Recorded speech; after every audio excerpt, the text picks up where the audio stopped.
अस्सलाम वालेकुम, welcome to novel Urdu library channel. आज जो मैं आपके लिए नावल लेकर उसका नाम है कफ़ल और इसकी राइटर है हाजरा इमरान ख़ान। तो इस नावल को आप शुरू करते हैं।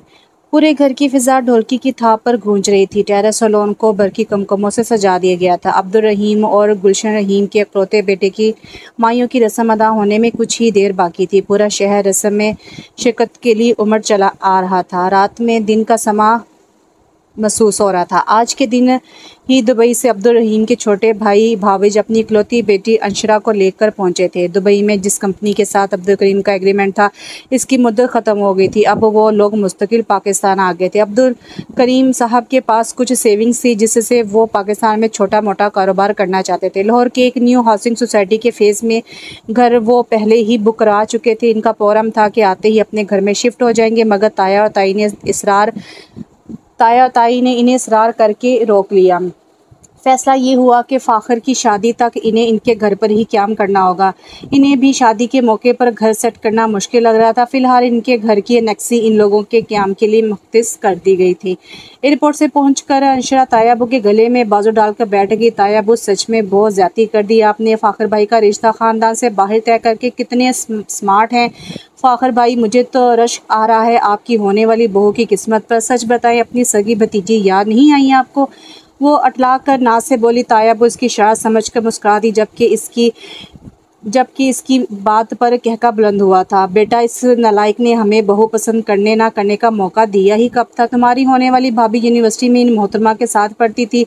इस मोहतरम ने तो जॉब के बाद हमें सिर्फ इतला की के फ़लाँ घर जाना है और बात पक्की करके आ जाना है। सो हमने तो चूचड़ा किए बगैर इनकी फरमाइश मान ली। नतीजा तुम्हारे सामने है। ताया ने ऐनक के पीछे से अंशरा को देखते हुए रसान से पूरी कहानी सुना डाली।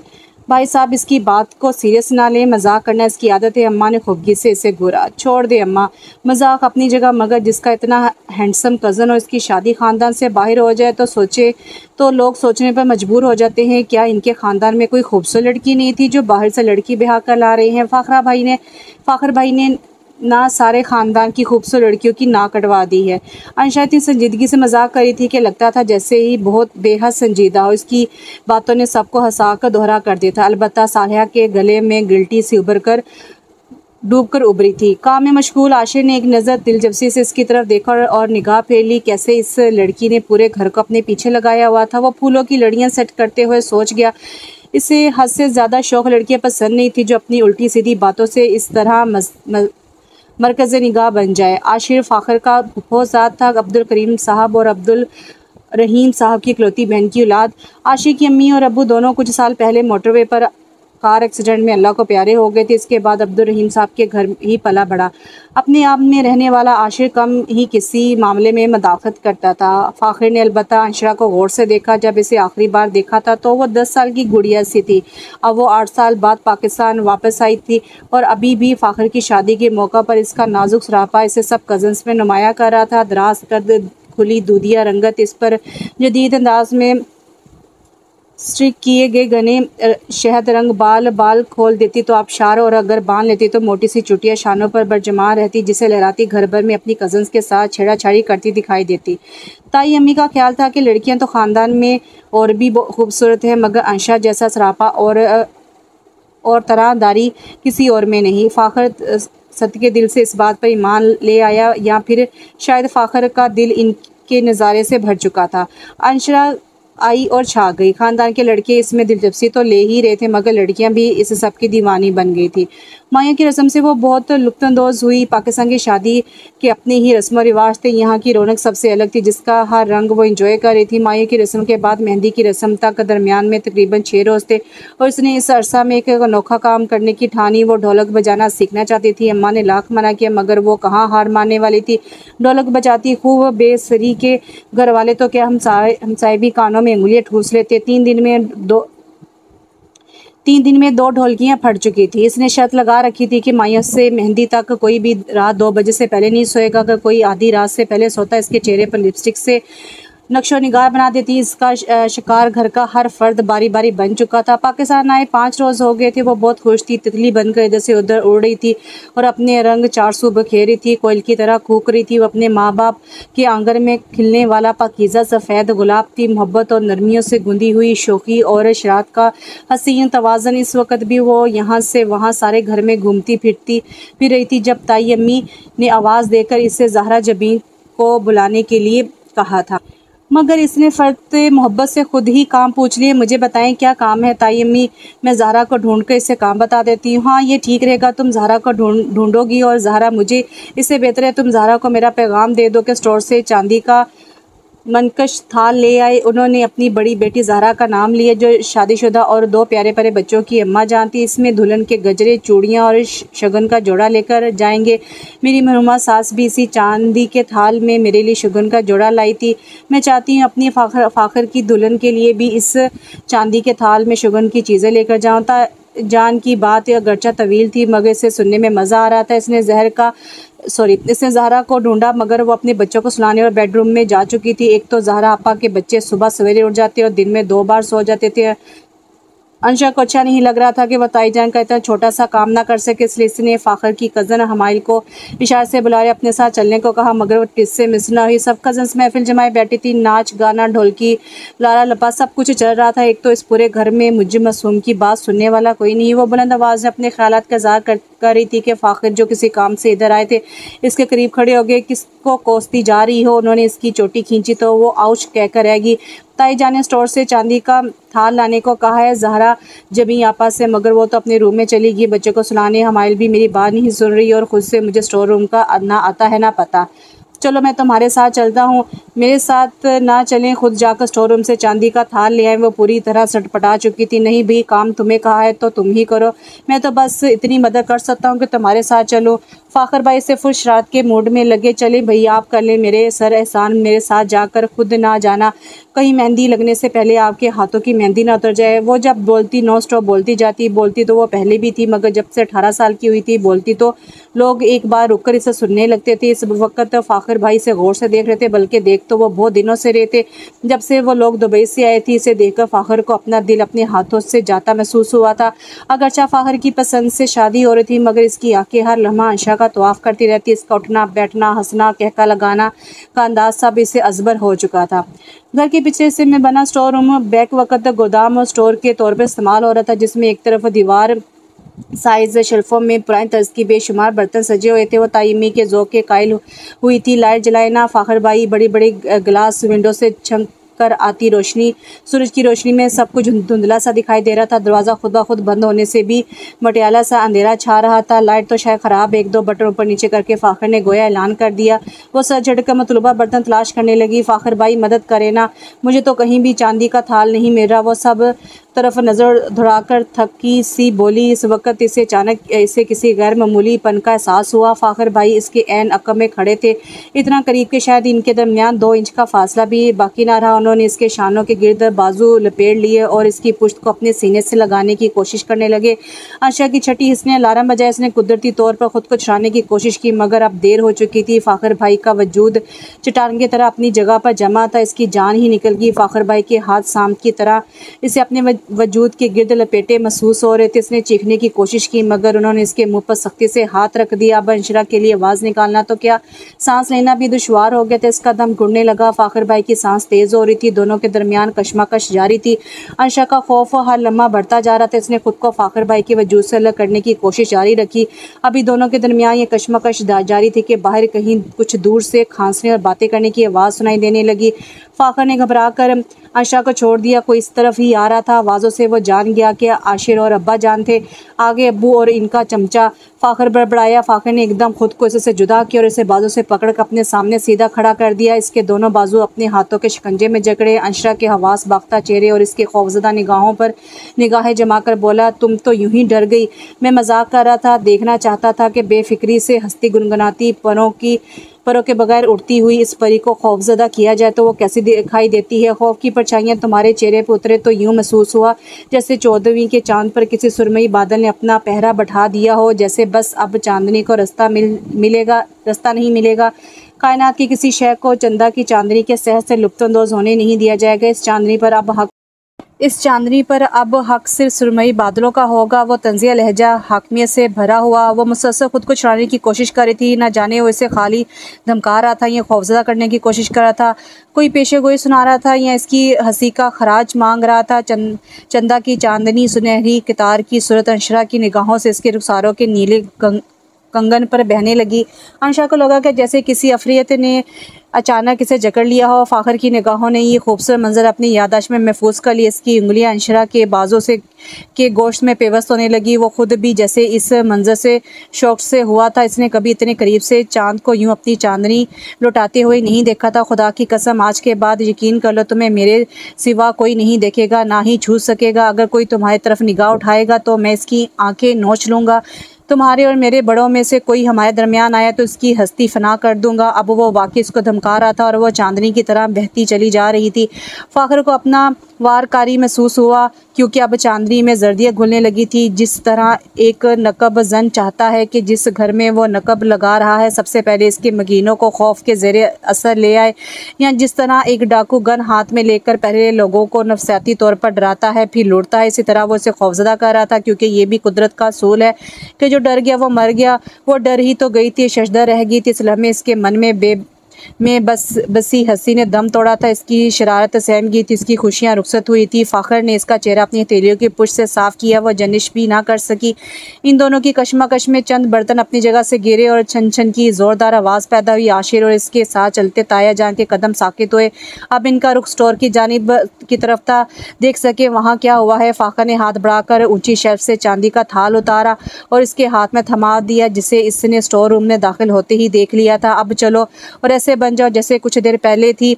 वो खबासाना हंसी हंसा जैसे अपनी ही बात पर महफूज हुआ हो। अर्शा ने सर झुकाया, स्टोर से निकल गई। इसके चंद सेकंड के वक्फे के बाद पीछे ही फाखर भी निकला। निकलने से पहले इसने तानास्ता बल्ब रोशन किया, ये जाहिर करने के लिए कि जैसे वह बल्ब कुछ कभी बुझा ही नहीं था। स्टोर से बाहर निकलते हुए इसने बल्ब बुझा दिए। इसके अंदाजे के मुताबिक आशिर ताया जान को अब स्टोर के करीब पहुँच जाना चाहिए था, और वही हुआ। वो बाहर निकला तो अंशरा ताया जान को सलाम कर रही थी। वो पीछे आया तो वो ख्वामख्वाह ही इन दोनों को वजाहत देने लगा। अम्मी ने अंशरा को चांदी का खानदानी थाल लेने भेजा था। अम्मी की भी जहन में ना ऐसी ऐसी बातें आती हैं कि बंदा हैरान रह जाता है। और कहा भी किसे अपनी अंशरा को, इसलिए मैं इसकी मदद के लिए साथ ही आ गया। वो हंसते हुए बताने लगा। ताया जान ने अंशरा की हद से ज़्यादा खामोशी को महसूस किया। वैसे सर झुकाए दूर तक जाते हुए देखते रहे।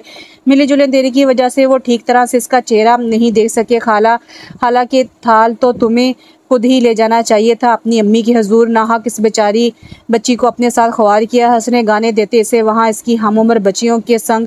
अब्दुल करीम साहब के दिल में छुपे खदशे सर उभारने लगे। कोई खलिश सी इन्हें एकदम बेचैन करेगी, मगर वो खूबसूरती से इसे छुपा गए। वैसे भी अब्दुल करीम साहब बच्चियों के मामले में हद से ज़्यादा एहसास थे। आशिक के ज़हन में अभी कुछ देर पहले स्टोर रूम का अचानक से रोशन होता बल्ब उलझ गया। इसे याद आया कि इसके कुछ ही लम्हों के बाद फाखर बल्ब बंद करके बाहर निकल आया था।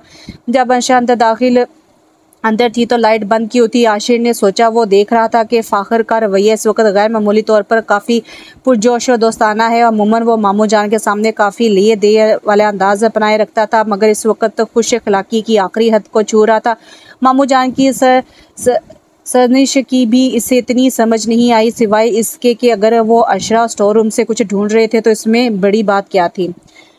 अंशा जब्त की मंजिलों से गुजरती लब सी सर को झुकाए घर के रहायशी हिस्से में आई तो सामने ही से फाखर की खालाजाद बहन सालिया चली आ रही थी। कहाँ हो यार अंशा, हम सब कितनी देर से तुम्हें ढूंढ रहे हैं। डांस प्रैक्टिस करानी है, सब लड़कियां मुंतज़िर हैं तुम्हारी। सालिया से देखते ही शुरू हो गई, फिर इसके चेहरे की उड़ी रंगत देखकर ठहर सी गई। क्या हुआ अंशरा, तुम्हारी तबीयत तो ठीक है ना? सालिया ने फिक्रमंदी से इसकी परेशानी को छुआ। वो बहुत एहसास लड़की थी। इसका एक ही भाई शारिक था जो इस वक्त इस्लामाबाद तैनात था। इससे एक रोज़ बाद शादी की तरकीब में शामिल शिरकत के लिए आना था। सालिया अंशा को कई बार छेड़ चुकी थी कि मैं तुम्हें अपनी भाभी बनाऊंगी। इस वक्त वो अंशा की हालत देखकर परेशान हो गई। ये थाल कहाँ से लाई हो अंशा, मुझे बता देती, मैं साथ चली जाती। लगता है स्टोर में किसी चीज़ से डर गई हो।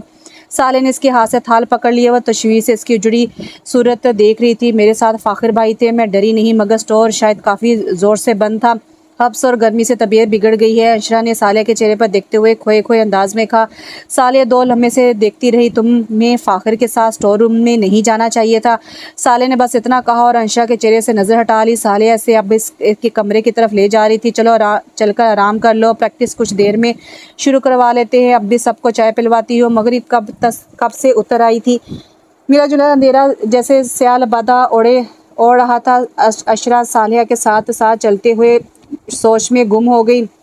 सालिया ने ये क्यों कहा कि मुझे फाखिर के साथ नहीं जाना चाहिए था, मगर वो पूछने की हिम्मत ना कर सकी। अभी इसके दिमाग पर फाखिर की धमकी का खौफ तारी था। अंशा को ताई अम्मी की ज़बानी मालूम हुआ था कि कभी सालिया फाखिर को पसंद करती थी, मगर फाखिर ने अपनी पसंद से शादी करने को तरजीह दी। वो समझ नहीं सकी थी कि सालिया किस बिना पर इसे मना कर रही है। हसद की बिना पर या वो फाखिर के बारे में कुछ ना कुछ जानती है। फाखिर के लिए सालिया की पसंद के चर्चे हर कज़न की ज़ुबान पर थे।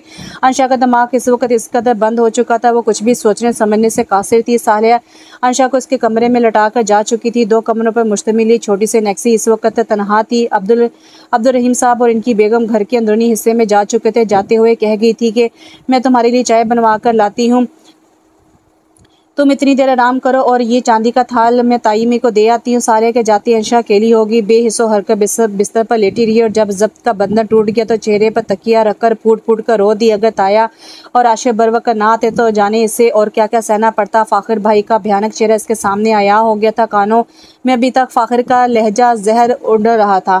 अंशा को खटका सा महसूस हुआ तो वो उठ बैठी। इससे लगा कि सालिया वापस आ गई। अचानक इसकी नज़र खिड़की पर पड़ी तो शीशे के पार इसे साया सा लहराता नजर आया। खिड़की से पर्दा हटा हुआ था। बाहर गहरी शाम की तारीकी फैली हुई थी, जबकि कमरे के अंदर नीले बल्ब की नीलाहट फैली हुई थी। अंशा खौफ के मारे उठ बैठी। इसका पूरा बदन खजार रसीद पत्ते की तरह लर्ज रहा था। वही साया शीशे के साथ सर टकाए अंदर झांक रहा था। इसके वजूद में इतनी ताकत भी बाकी नहीं थी कि वो उठकर खिड़की के पर्दे बराबर कर सके। ढोलक की थाप इसे चुकाने में नाकाम हो जाती। वो ताले बजाती, कहीं गुम हो जाती। चांदनी सी आंखों में भरने लगती। आईने के सामने खड़ी होती तो अपना सरापा जहर लगने लगता। सारा कसूर ही इस हसीन सरावे का था। अगर मैं भी आम सी लड़की होती तो फाखिर भाई का दिल बेईमान ना होता, वो मेरे साथ इस तरह का बर्ताव ना बरतते। वो गुमसुम रहने लगी थी। बाबा इस पर दम किया करते और अम्मा सदका कर रही होती तो कभी नजर उतार रही होती। वो अपनी सोचों में गुम रहती। इसकी सोच भटकने लगती। पाकिस्तान में इंसान नहीं दरिंदे बसते हैं। मुझे वापस जाना है अपने मुल्क, यहाँ रहना ही नहीं है जहाँ हवस रिश्तों का एहतराम खा जाए। वो समझती थी कि फाखिर जैसे लोग सिर्फ खूबसूरत चेहरों को अपनी बीमार जहानत का शिकार बनाते हैं। इससे अभी भी एक तलख तजर्बे से गुजरने का मौका मिला था। इससे इसने एक नज़रिया बना लिया। वो सोचने लगी थी कि ये मुल्क अच्छा नहीं, यहाँ के लोग ही ऐसे हैं। मगर शायद वो ये भूल गई थी कि अच्छे बुरे लोगों का ताल्लुक सरजमी से नहीं जहानियत से होता है। वो कहीं भी मौजूद हो सकते हैं। वो खौफजदा थी। अम्मा को बताए या नहीं, यहाँ सब कज़न्स थी, रिश्तेदार थे, मगर दोस्त कोई नहीं था। सालिया सब कुछ फ्रेगनेस हो गई थी। सालिया से कुछ फ्रेगनेस हो गई थी, मगर लफ्ज़ होंठों पर आते दम तोड़ देते। अगर ये बात फैल गई तो इसकी और इसके माँ बाप की इज्जत पर हर्फ आ सकता था। ताया और इसके ख़ानदान के ताल्लुकात ख़राब हो सकते थे। फाखिर जैसे ज़हीन और खूबसूरत नौजवान की बदकिरदारी को कौन यकीन करता। माँ को बताती तो जाने इन पर क्या बीती। सोच सोच के इसका दिमाग शैल हुआ जा रहा था। जिसे एक ही हाल सूझ रहा था कि जल्द जल्दी से इस घर से अपने घर शिफ्ट हो जाए। इसने अम्मा और बाबा से इसरार करना शुरू कर दिया, अपने घर शिफ्ट हो जाए। ताई ने सुना तो सब इससे खूब नाराज़ हुई। ये अचानक क्या भूत सवार हो गया तुम्हारे सर पर? ताई खफास सी बोली।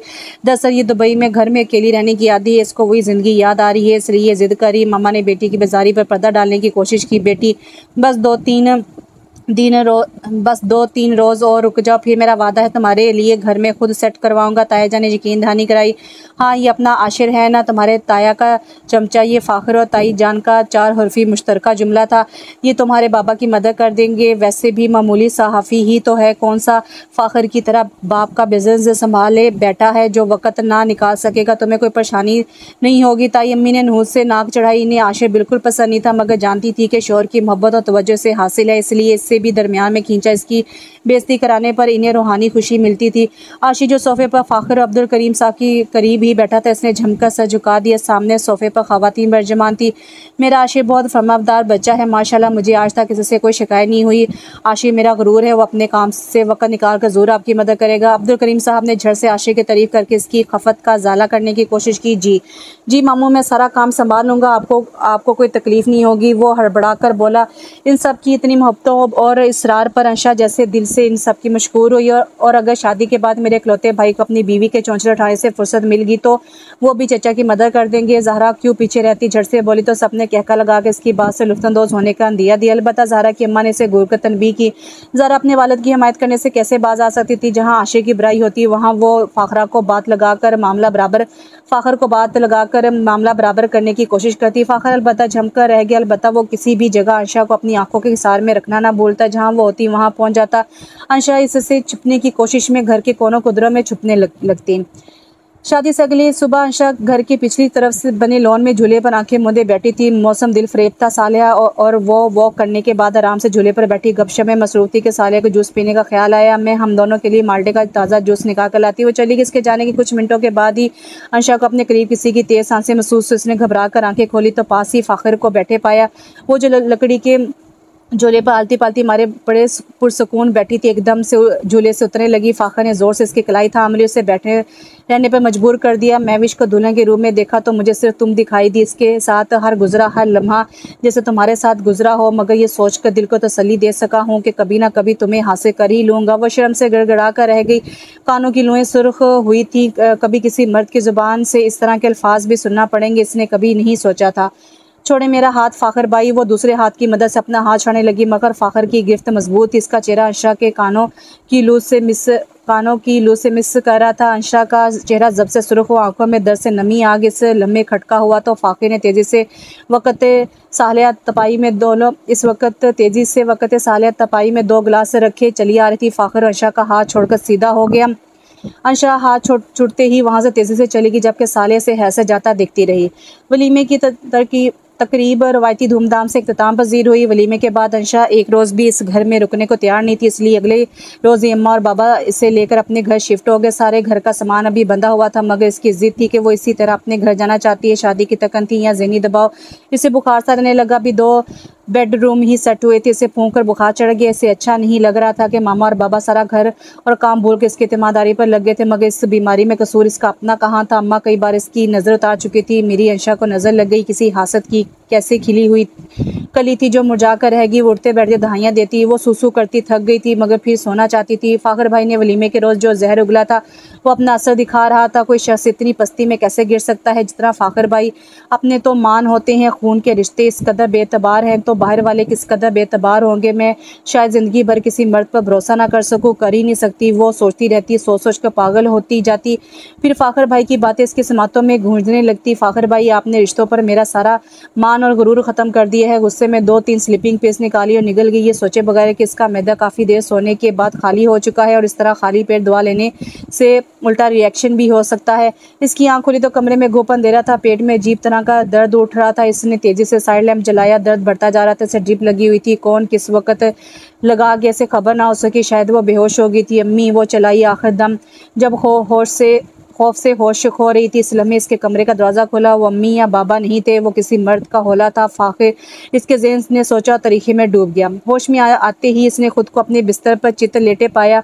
इसका वजूद शानों तक चादर से ढका हुआ था। इसके सराहने की कुर्सी पर आशे बैठा हुआ था। वो घबरा कर उठ बैठी, मगर हाथ पर लगी ड्रिप ने इसे ज़्यादा हरकत करने ना दी। फिर भी वो बिस्तर पर उठ बैठी। कनोला फिर से स्कॉच टेप उतारने की कोशिश करने लगी, साथ ही बुलंद आवाज़ में पुकारी। अम्मी हाशिए हड़बड़ाकर उठ बैठा। इससे कुर्सी पर बैठे बैठे ऊँघ आ गई थी। इसने तेज़ी से अंशरा का हाथ पकड़कर जिससे वो इमोशनल टेप उतारने की कोशिश कर रही थी। अंशा ने इसे परे धकेला। तुम्हें जुर्रत कैसी हुई मेरे कमरे में दाखिल होने की? वो शदीद गुस्से में थी। इसे वहाँ देखकर इसे समझ नहीं आ रही थी ईशा से इस कमरे में क्या कर रहा है। आशीष से पीछे हटकर खड़ा हो गया। इस बार अंशरा कनोला उतारने में कामयाब हो गई। न जाने इतनी ताकत कहाँ से आई कि तेज़ी से बिस्तर से उतरी आशीष के दूबदू खड़ी हो गई, एक हाथ से दूसरे हाथ की पुश्त दबा रही थी। अम्मा कहाँ हैं? तुम्हें किसने यहाँ आने की इजाज़त दी? नकब लगाने आए हो? कैसे मर्द हैं इस ख़ानदान के? अपने ही घर की औरतों की इज्जत इनसे महफूज नहीं? क्यों दबे कदमों मेरे घर में घुसे हो? तुम्हारा क्या ख्याल है कि मैं तेरा निवाला हूँ, खुद के साथ कुछ भी कर जाने की इजाज़त दे दूँगी तुम्हें? क्यों तुम मर्दों ने मेरा और मेरे माँ बाप का एतमाद मरजू कर देने की ठान रखी है? क्या किया है तुमने मेरे माँ बाप के साथ? अम्मी अबू कहाँ हैं आप? वो बुरी तरह मुश्तल हो चुकी थी। गुस्से में जो दिल में आया बोलती चली गई, देखे बगैर कि अगले बंदे पर क्या बीत रही। इसके चेहरे का रंग कितना फ़क हो गया है। अंशा तुम 1 मिनट मेरी बात सुन लो, आशी ने सुर्ख चेहरे के साथ तर्श लहजे में चबा चबा कर कहा। मुझे तुम्हारी कोई बात नहीं सुनी, तुम मेरे कमरे से निकलो। तेज़ आंधी खिड़कियां और दरवाजे उखेड़ने पर तुली हुई थी। अंशरा का तबार एक बार ख़त्म हुआ तो वो दोबारा किसी पर तबार के लिए तैयार नहीं थी। आशिर से कुछ बताना चाहता था मगर वो चीख कर चुप रहने पर मजबूर कर रही थी, शायद इसलिए भी कि माँ और बाबा कहीं भी हों इसकी आवाज़ सुन के इसके पास आ जाएंगे। आंधी के शोर और बादलों की गड़गड़ाहट से इसे चीखने पर मजबूर कर रहे थे। इसके कमरे का LED बल्ब रोशन था। बुखार की शिद्दत से जिस्म कांप रहा था। आशिर को बैक वक्त इस पर गुस्सा आ रहा था और तरस भी। वो अपनी तरफ की बात बताना चाहता था मगर वो सुनने को राजी नहीं थी। अंशा फ़ाखिर की हरकत से डरी हुई थी। फ़ाखिर ने इसके होंठों की हंसी और इसके ख्यालात की पाकीज़गी ही नहीं छीनी थी बल्कि इसका एतमाद भी छीन लिया था। वो आशिर से अपना दिफा करने के लिए इधर उधर कोई चीज़ तलाश करने लगी। इसके जहन में आशिर के मुतालिक गलतफहमी का पूरा नक्शा खींच गया था। ये शख्स गलत नीयत से ही इसके कमरे में दाखिल हुआ है। आशिर ने इसके हाथ से टेबल लैंप छीना तो वो इसे दे मारने वाली थी। बस बहुत हो गया, वो कह के इसकी तरफ बढ़ा। इस जख्मी शेरनी को काबू अब करना ज़रूरी हो गया था वरना इसके साथ साथ खुद को भी नुकसान पहुंचा लेगी। इसे सोचा और अमल कर डाला। इसने भड़के इसके दोनों बाजू कमर पर ले जाकर अपने गले से रुमाल निकालकर बांधे और इसे बिस्तर पर धिक्का देकर गिरा दिया। अंशा को कोशिश करके बंदे हाथों से खुद को उठाकर बैठने में कामयाब हुई। तुम जलील घटिया इंसान, वो फिर से रोने शुरू हो गई। अब अगर एक लफ्ज़ मजीद बोली तो उठाकर खिड़की से बाहर फेंक दूंगा। वो थोड़ा झुक कर आगे हुआ, उंगली उठाकर बोला तो वो डरकर खामोश होगी। तुम्हारी जैसी लड़कियां अगले बंदे को क्रिमिनल बना देती हैं। एक बार मुझे मेरी बात का कहने का मौका तो दो। आशा ने कुछ कहने के लिए लब खोले तो वो चला उठा। अब अगर एक लफ्ज़ मजीद बोली तो हाथों के साथ साथ मुंह भी बांध दूंगा। वो सैम को खामोश होगी मगर शोला बार नज़रों से इसे घूरती रही। आशा के करीब आने की सूरत में वो जो अभी हमले के लिए पड़ तो रही थी। अंशरा आखिरी दम तक मुकाबला करना चाहती थी। मामू मोमानी घर पर नहीं है। आशिर कितना कहने पर अंशा बेड से उठ खड़ी होने की कोशिश करने लगी। क्या कहा? घर पर नहीं है? वो चलाई। आशिर ने इसे बाजू से पकड़कर दोबारा बिस्तर पर बैठने पर मजबूर कर दिया। हाँ, घर पर नहीं है और अगर अब तुम चलाई तो गला काट दूंगा तुम्हारा। वो कुछ सहमी थी क्योंकि आशिर ने साइड टेबल पर फल की डिश से छुरी उठा ली थी। मेरी पूरी बात सुने बगैर नहीं बोलना। अब मैं शाम में मामू के साथ घर सेट करवा रहा था। लाउंज सेट करते करते शाम गहरी होगी। मामी ने तुम्हारे लिए डॉक्टर बुलवाया। तुम बुखार से नींद बेहोश थी। डॉक्टर ने कहा है कि तुमने कोई गलत दवा खा ली है, इसका रद्द-ए-अमल हो रहा है। तुम दर्द से चला रही थी, फिर डॉक्टर ने तुम्हें ड्रिप लगाई जिसमें सुकून का इंजेक्शन भी लगा दिया। तुम गोनुंदगी में चली गई। इस वक्त गुजरावाला से फ़ोन आया कि मोमानी की बहन और बहनोई का मोटरवे पर एक्सीडेंट हो गया है। मोमानी जाना नहीं चाहती थी मगर मामू ने तसल्ली दी और मुझे कहा कि मैं घर पर तुम्हारा ख्याल रखूं। मैं टीवी लॉन्च में ही बैठ गया था। न जाने कब मेरी आंख लगी। आंधी तूफान की वजह से न जाने कब बिजली चलेगी। तुम्हारे कमरे से आवाज़ें आने लगी तो मैं तुम्हें देखने आ गया। ड्रिप ख़त्म हो रही थी। मैं तुम्हारे पास बैठ गया ताकि ड्रिप ख़त्म होने की सूरत में ब्लड बैक ना कर जाए मगर तुम्हारी आँख खुली तो तुम मुझ पर ही चलाने लगी। मैं तुम्हारी मरहूम पुप्पो का बेटा हूँ। क्या तुम्हें रिश्तों पर थोड़ा सा भी तबार नहीं है? इस सारी सिचुएशन में मेरा क्या कसूर है? क्या बता सकती हो? वो अपनी बात ख़त्म करके सर थाम कर कुर्सी पर बैठ गया। तुम इतनी देर से इस घर में मेरे साथ अकेले थे? अंशरा की हैरानी से भरी बड़बड़ाहट सुनाई दी। तुम इतनी बेतबार क्यों हो अंशरा? मैं तो तुम्हें एक बहादुर और मॉडर्न लड़की समझता था। जब तुम दुबई से आई थी तो लगता था कि पूरी कायनात के रंग तुम्हारे आंचल के साथ बंधे हैं मगर अब तुम किसी नए ही रूप में सामने आई हो। बेतबार शख्सियत की मालिक वो इसके हाथ खो रहा था। अंशरा सुर्ख चेहरा नीचे झुकाए शर्मिंदगी के अथाह गहराइयों में उतरती जा रही थी। झुकी झुकी निगाहों वाला, अपने काम से काम रखने वाला ये इंसान इसके बारे में इतना कुछ जानता था। इससे अजीब लगा। हो जाता है इंसान बेतबार जब इसके इतमाद पर शब्बे खून मारा जाता है, जब इसके तबार की धज्जियां बखेरी जाती हैं। इसने अपना बाजू चलाए आशे जाने के लिए खड़ा हो गया। मुझे बहुत अफसोस है अपनी इस हरकत पर, प्लीज़ मुझे माफ़ कर देना। इतना सा जुमला बोलते इसका चेहरा सुर्ख पड़ गया था। इट्स ओके, वो हल्के से बोली। इस वक्त आशे के फ़ोन की घंटी बजने लगी। मामू जान का फ़ोन है। इसने फ़ोन यस करके अंशा के हाथ में दे दिया। अपनी खाला खालू का हाल मालूम किया। वो लोग अब ठीक थे। अम्मा से बात करने लगी। अम्मा मुझे अकेला छोड़कर क्यों चली गई? मैं कितना डर गई थी, अंदाज़ा भी है आपको। बस आइंदा कुछ भी हो आप मुझे छोड़कर नहीं जाएंगी, कभी भी कुछ भी हो आप मुझे अकेली छोड़कर नहीं जाएंगी। वो इसरार करते करते रोने लगी। ना जाने क्या गम था जो इस वक्त आंसू की सूरत बहता चला जा रहा था। आशी ने इसे रोते देखा तो अपना दिल को डूबता महसूस किया। क्या लड़की है यार, हंसती है तो सारी दुनिया को अपने साथ देती है, जब रोती है तो पूरी फिजा को सोगवार कर देती है। वो सर झटक कर बाहर निकल गया। वो आशी का फ़ोन लेकर नीचे आई तो वो किचन में चाय बना रहा था। साथ ही इसने कुछ फ्रेंच टोस्ट भी तैयार कर लिए थे। मायनीज केचप और खाना बाहर डाइनिंग टेबल पर रखते उसने अंशा से कहा कि वो पहले कुछ खा ले। वो बैठ गई तो आशी ने LED रोशन कर दी। इस पर हल्का फुल्का ड्रामे का चैनल लगा दिया। बाहर आंधी थम चुकी थी। हल्की बारिश शुरू हो गई थी। दस्तक देती गुनगुनाती जाने कैसे कैसे भेदों से भरी बारिश। वो चाय का कप लेकर बैठ गया। अंशा ने खाना ख़त्म किया तो वो बर्तन उठाने लगा। रहने दो आशिर, मैं खुद रख देती हूँ। वो पहली बार इसके नाम से मुखातिब हुई थी। वो मुस्कुरा दिए। कोई बात नहीं, आज मैं कर देता हूँ। तुम फिर कभी यही काम मेरे लिए कर देना। वो टीवी पर हल्की फुल्की कॉमेडी का ड्रामा देखती रही। आशी ने बर्तन धोकर फारिग हुआ तो सामने सोफे पर आ बैठा। इसके हाथ में माचिस और मोमबत्ती का स्टैंड था। ड्रिप लगने से बुखार उतर गया है, ठंड सी महसूस हो रही है। अंशा ने अपने गिर शाल को दुरुस्त किया। चलो अच्छी बात है, अगर बिजली चलेगी तो फिलहाल कैंडल्स जला लेंगे, मैं कल ही यूपीएस अरेंज कराता हूँ। वो ड्रामे की तरफ मतवज्जो हुआ। कुछ देर के बाद अंशा की तरफ से खामोशी पाकर इसकी तरफ मतवज्जो हुआ तो वो फिर से सो चुकी थी। नींद के जश्न का असर था शायद।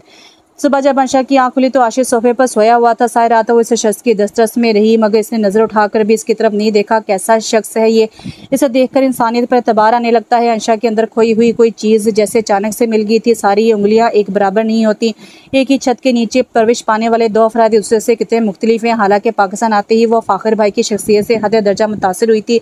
आशिक वो इनका पास को भी नहीं ख्याल करती थी। इसकी नज़र में फ़ाखिर एक आला दर्जे की शख्सियत का मालिक था, जबकि इसके बामुकाबिल आशिर बिल्कुल आम सा इंसान था। ऐसा लगता था कि इस शख्स के मुंह में ज़ुबान ही नहीं, सर झुकाए इधर उधर कामों में मसरूफ़ रहता, जिसकी ज़िंदगी का वाहिद मकसद शायद दूसरों की खुशनवीदी हासिल करना है। मगर एकदम ही अंशा पर इंकशाफ हुआ कि किसी इंसान का किरदार ही इसका मुकाम तय करता है, इसकी हैसियत का तयन करता है, इसे आला दर्जे का इंसान बनाता है या फिर फ़ाखिर की तरह नज़रों से गिरा देता है। इसे महसूस हो रहा था कि एक औरत के साथ साथ एक मर्द का बाकिरदार होना कितना ज़रूरी है।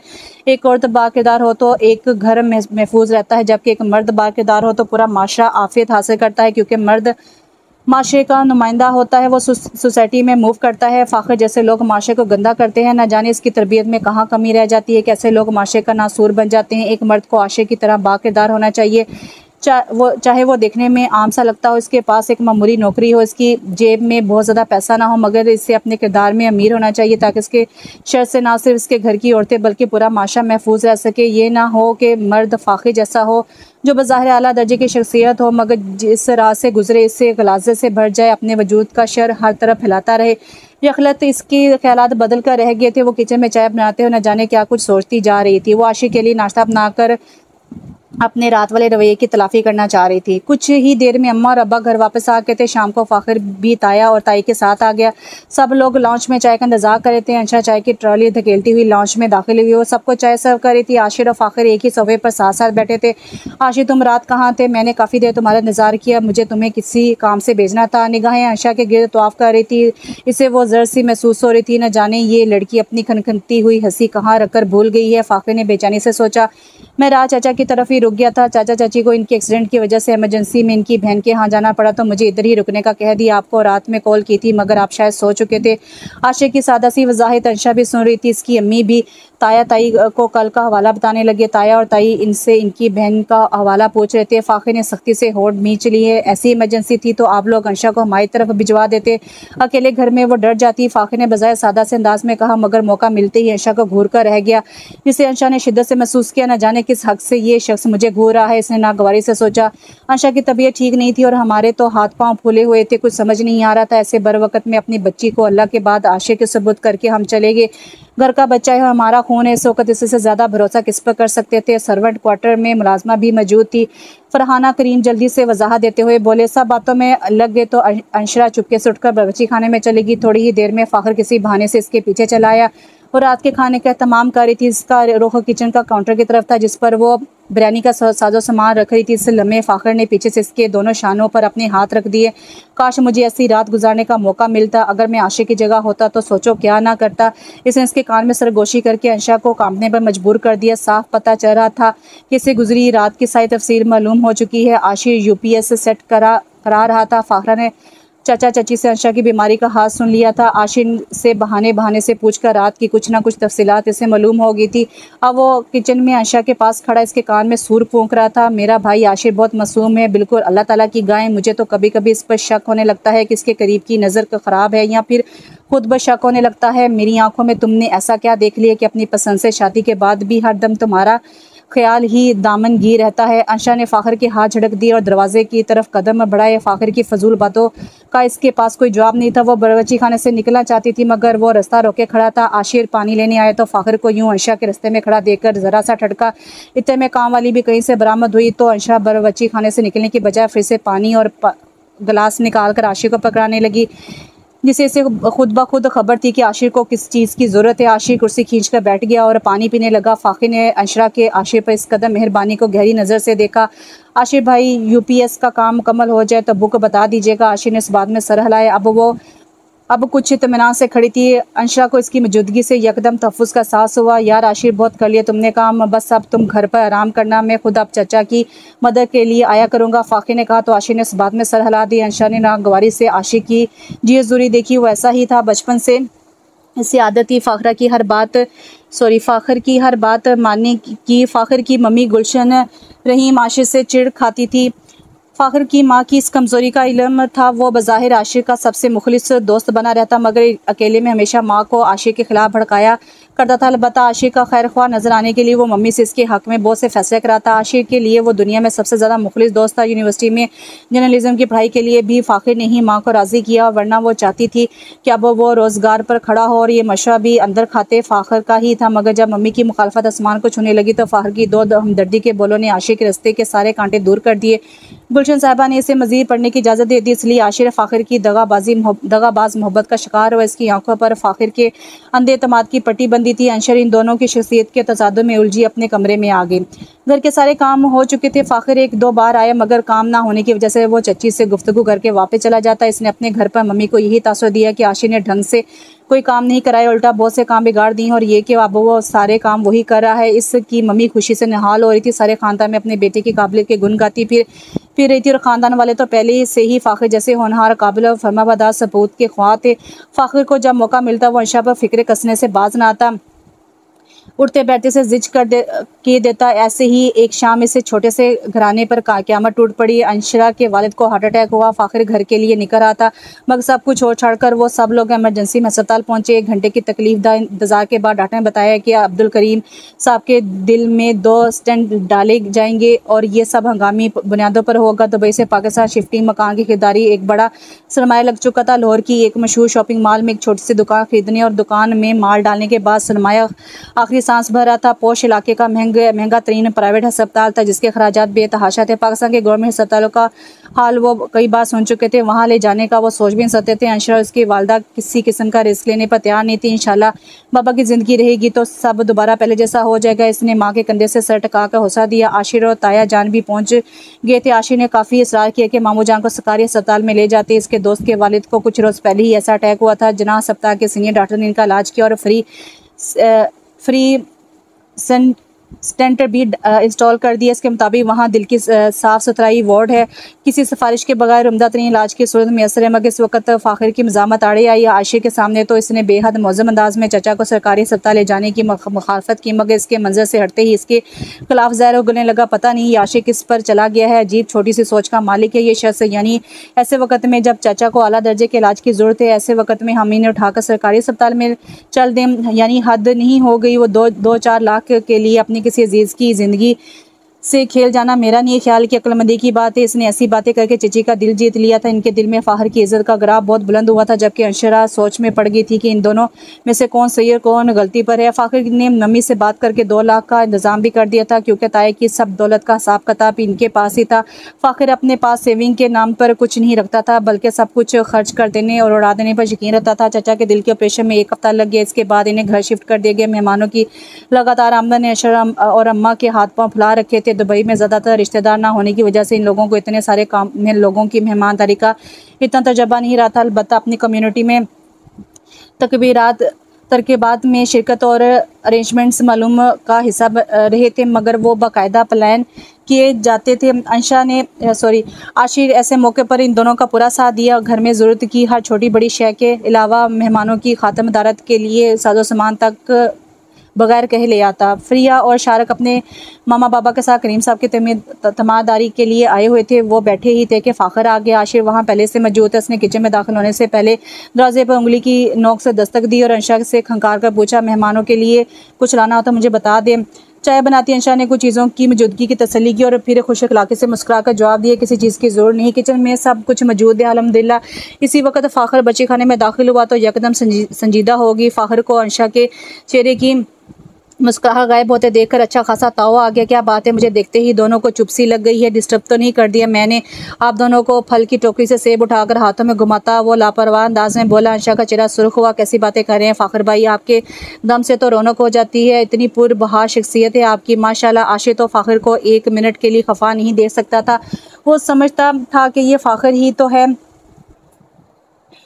जिसकी वजह से बड़ी मुमानी से बर्दाश्त करती है। ज़िंदगी में हर लम्हा फाखर ने इसे सपोर्ट किया, मगर वो ये नहीं जानता था कि इसकी ज़िंदगी की सबसे ज़्यादा गड़े भी फाखर ने ही इसके लिए खो दी। इसे माँ की नज़रों में बुरा बनाने वाला, इसके खिलाफ इनका दिल बुग़्ज़ से बढ़ने वाला भी फाखर ही था। बजाय खुशबाश शख्सियत मगर अंदर ही अंदर अपनी बढ़ती के ज़म में मुब्तला ऐसा शख्स जिसकी सारी खामियाँ इसके माँ बाप की वजह से लोगों की नज़र से पोशीदा रहती थी।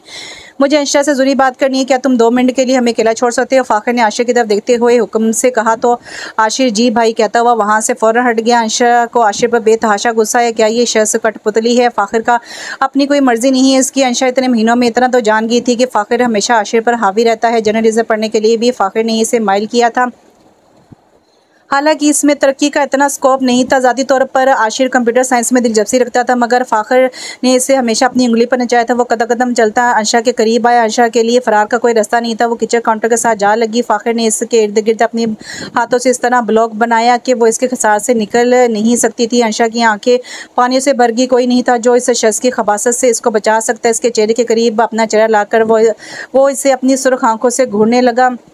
अंशा अपना चेहरा इसके चेहरे को छूने से बचा रही थी। पीछे हटे फाखर भाई, इसने दोनों हाथों से फाखर के चट्टान जैसे सीने को पीछे धकेला, मगर वो टिस से मिस ना हुआ।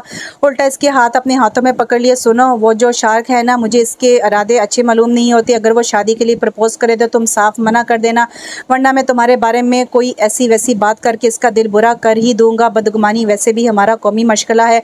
शार्क की बढ़ती हुई बेचैनियों को भी ब्रेक लगेगा। वो कई बार मुझसे तुम्हारे बारे में पूछ चुका है, तुम कैसी लड़की हो, तुम्हारे मशागिल क्या है। इससे कैसे बता दूं कि तुम्हारे मशागिल में सिर्फ मुझे सोचना है। वो कहकर लगाकर हंसा और पीछे हट गया। अंशा को लगा कि इसके ऊपर से कोई मनहूस सा साया उतर गया। उसने रुका हुआ सांस बहाल की। इसी दम सालिया बरबच्ची खाने में दाखिल हुई। फाखर को अकेला हंसा देखकर और अंशा के चेहरे के इस्तराब से ने इसे चौंका दिया। भाई पागल वागल हो गए हो भाई,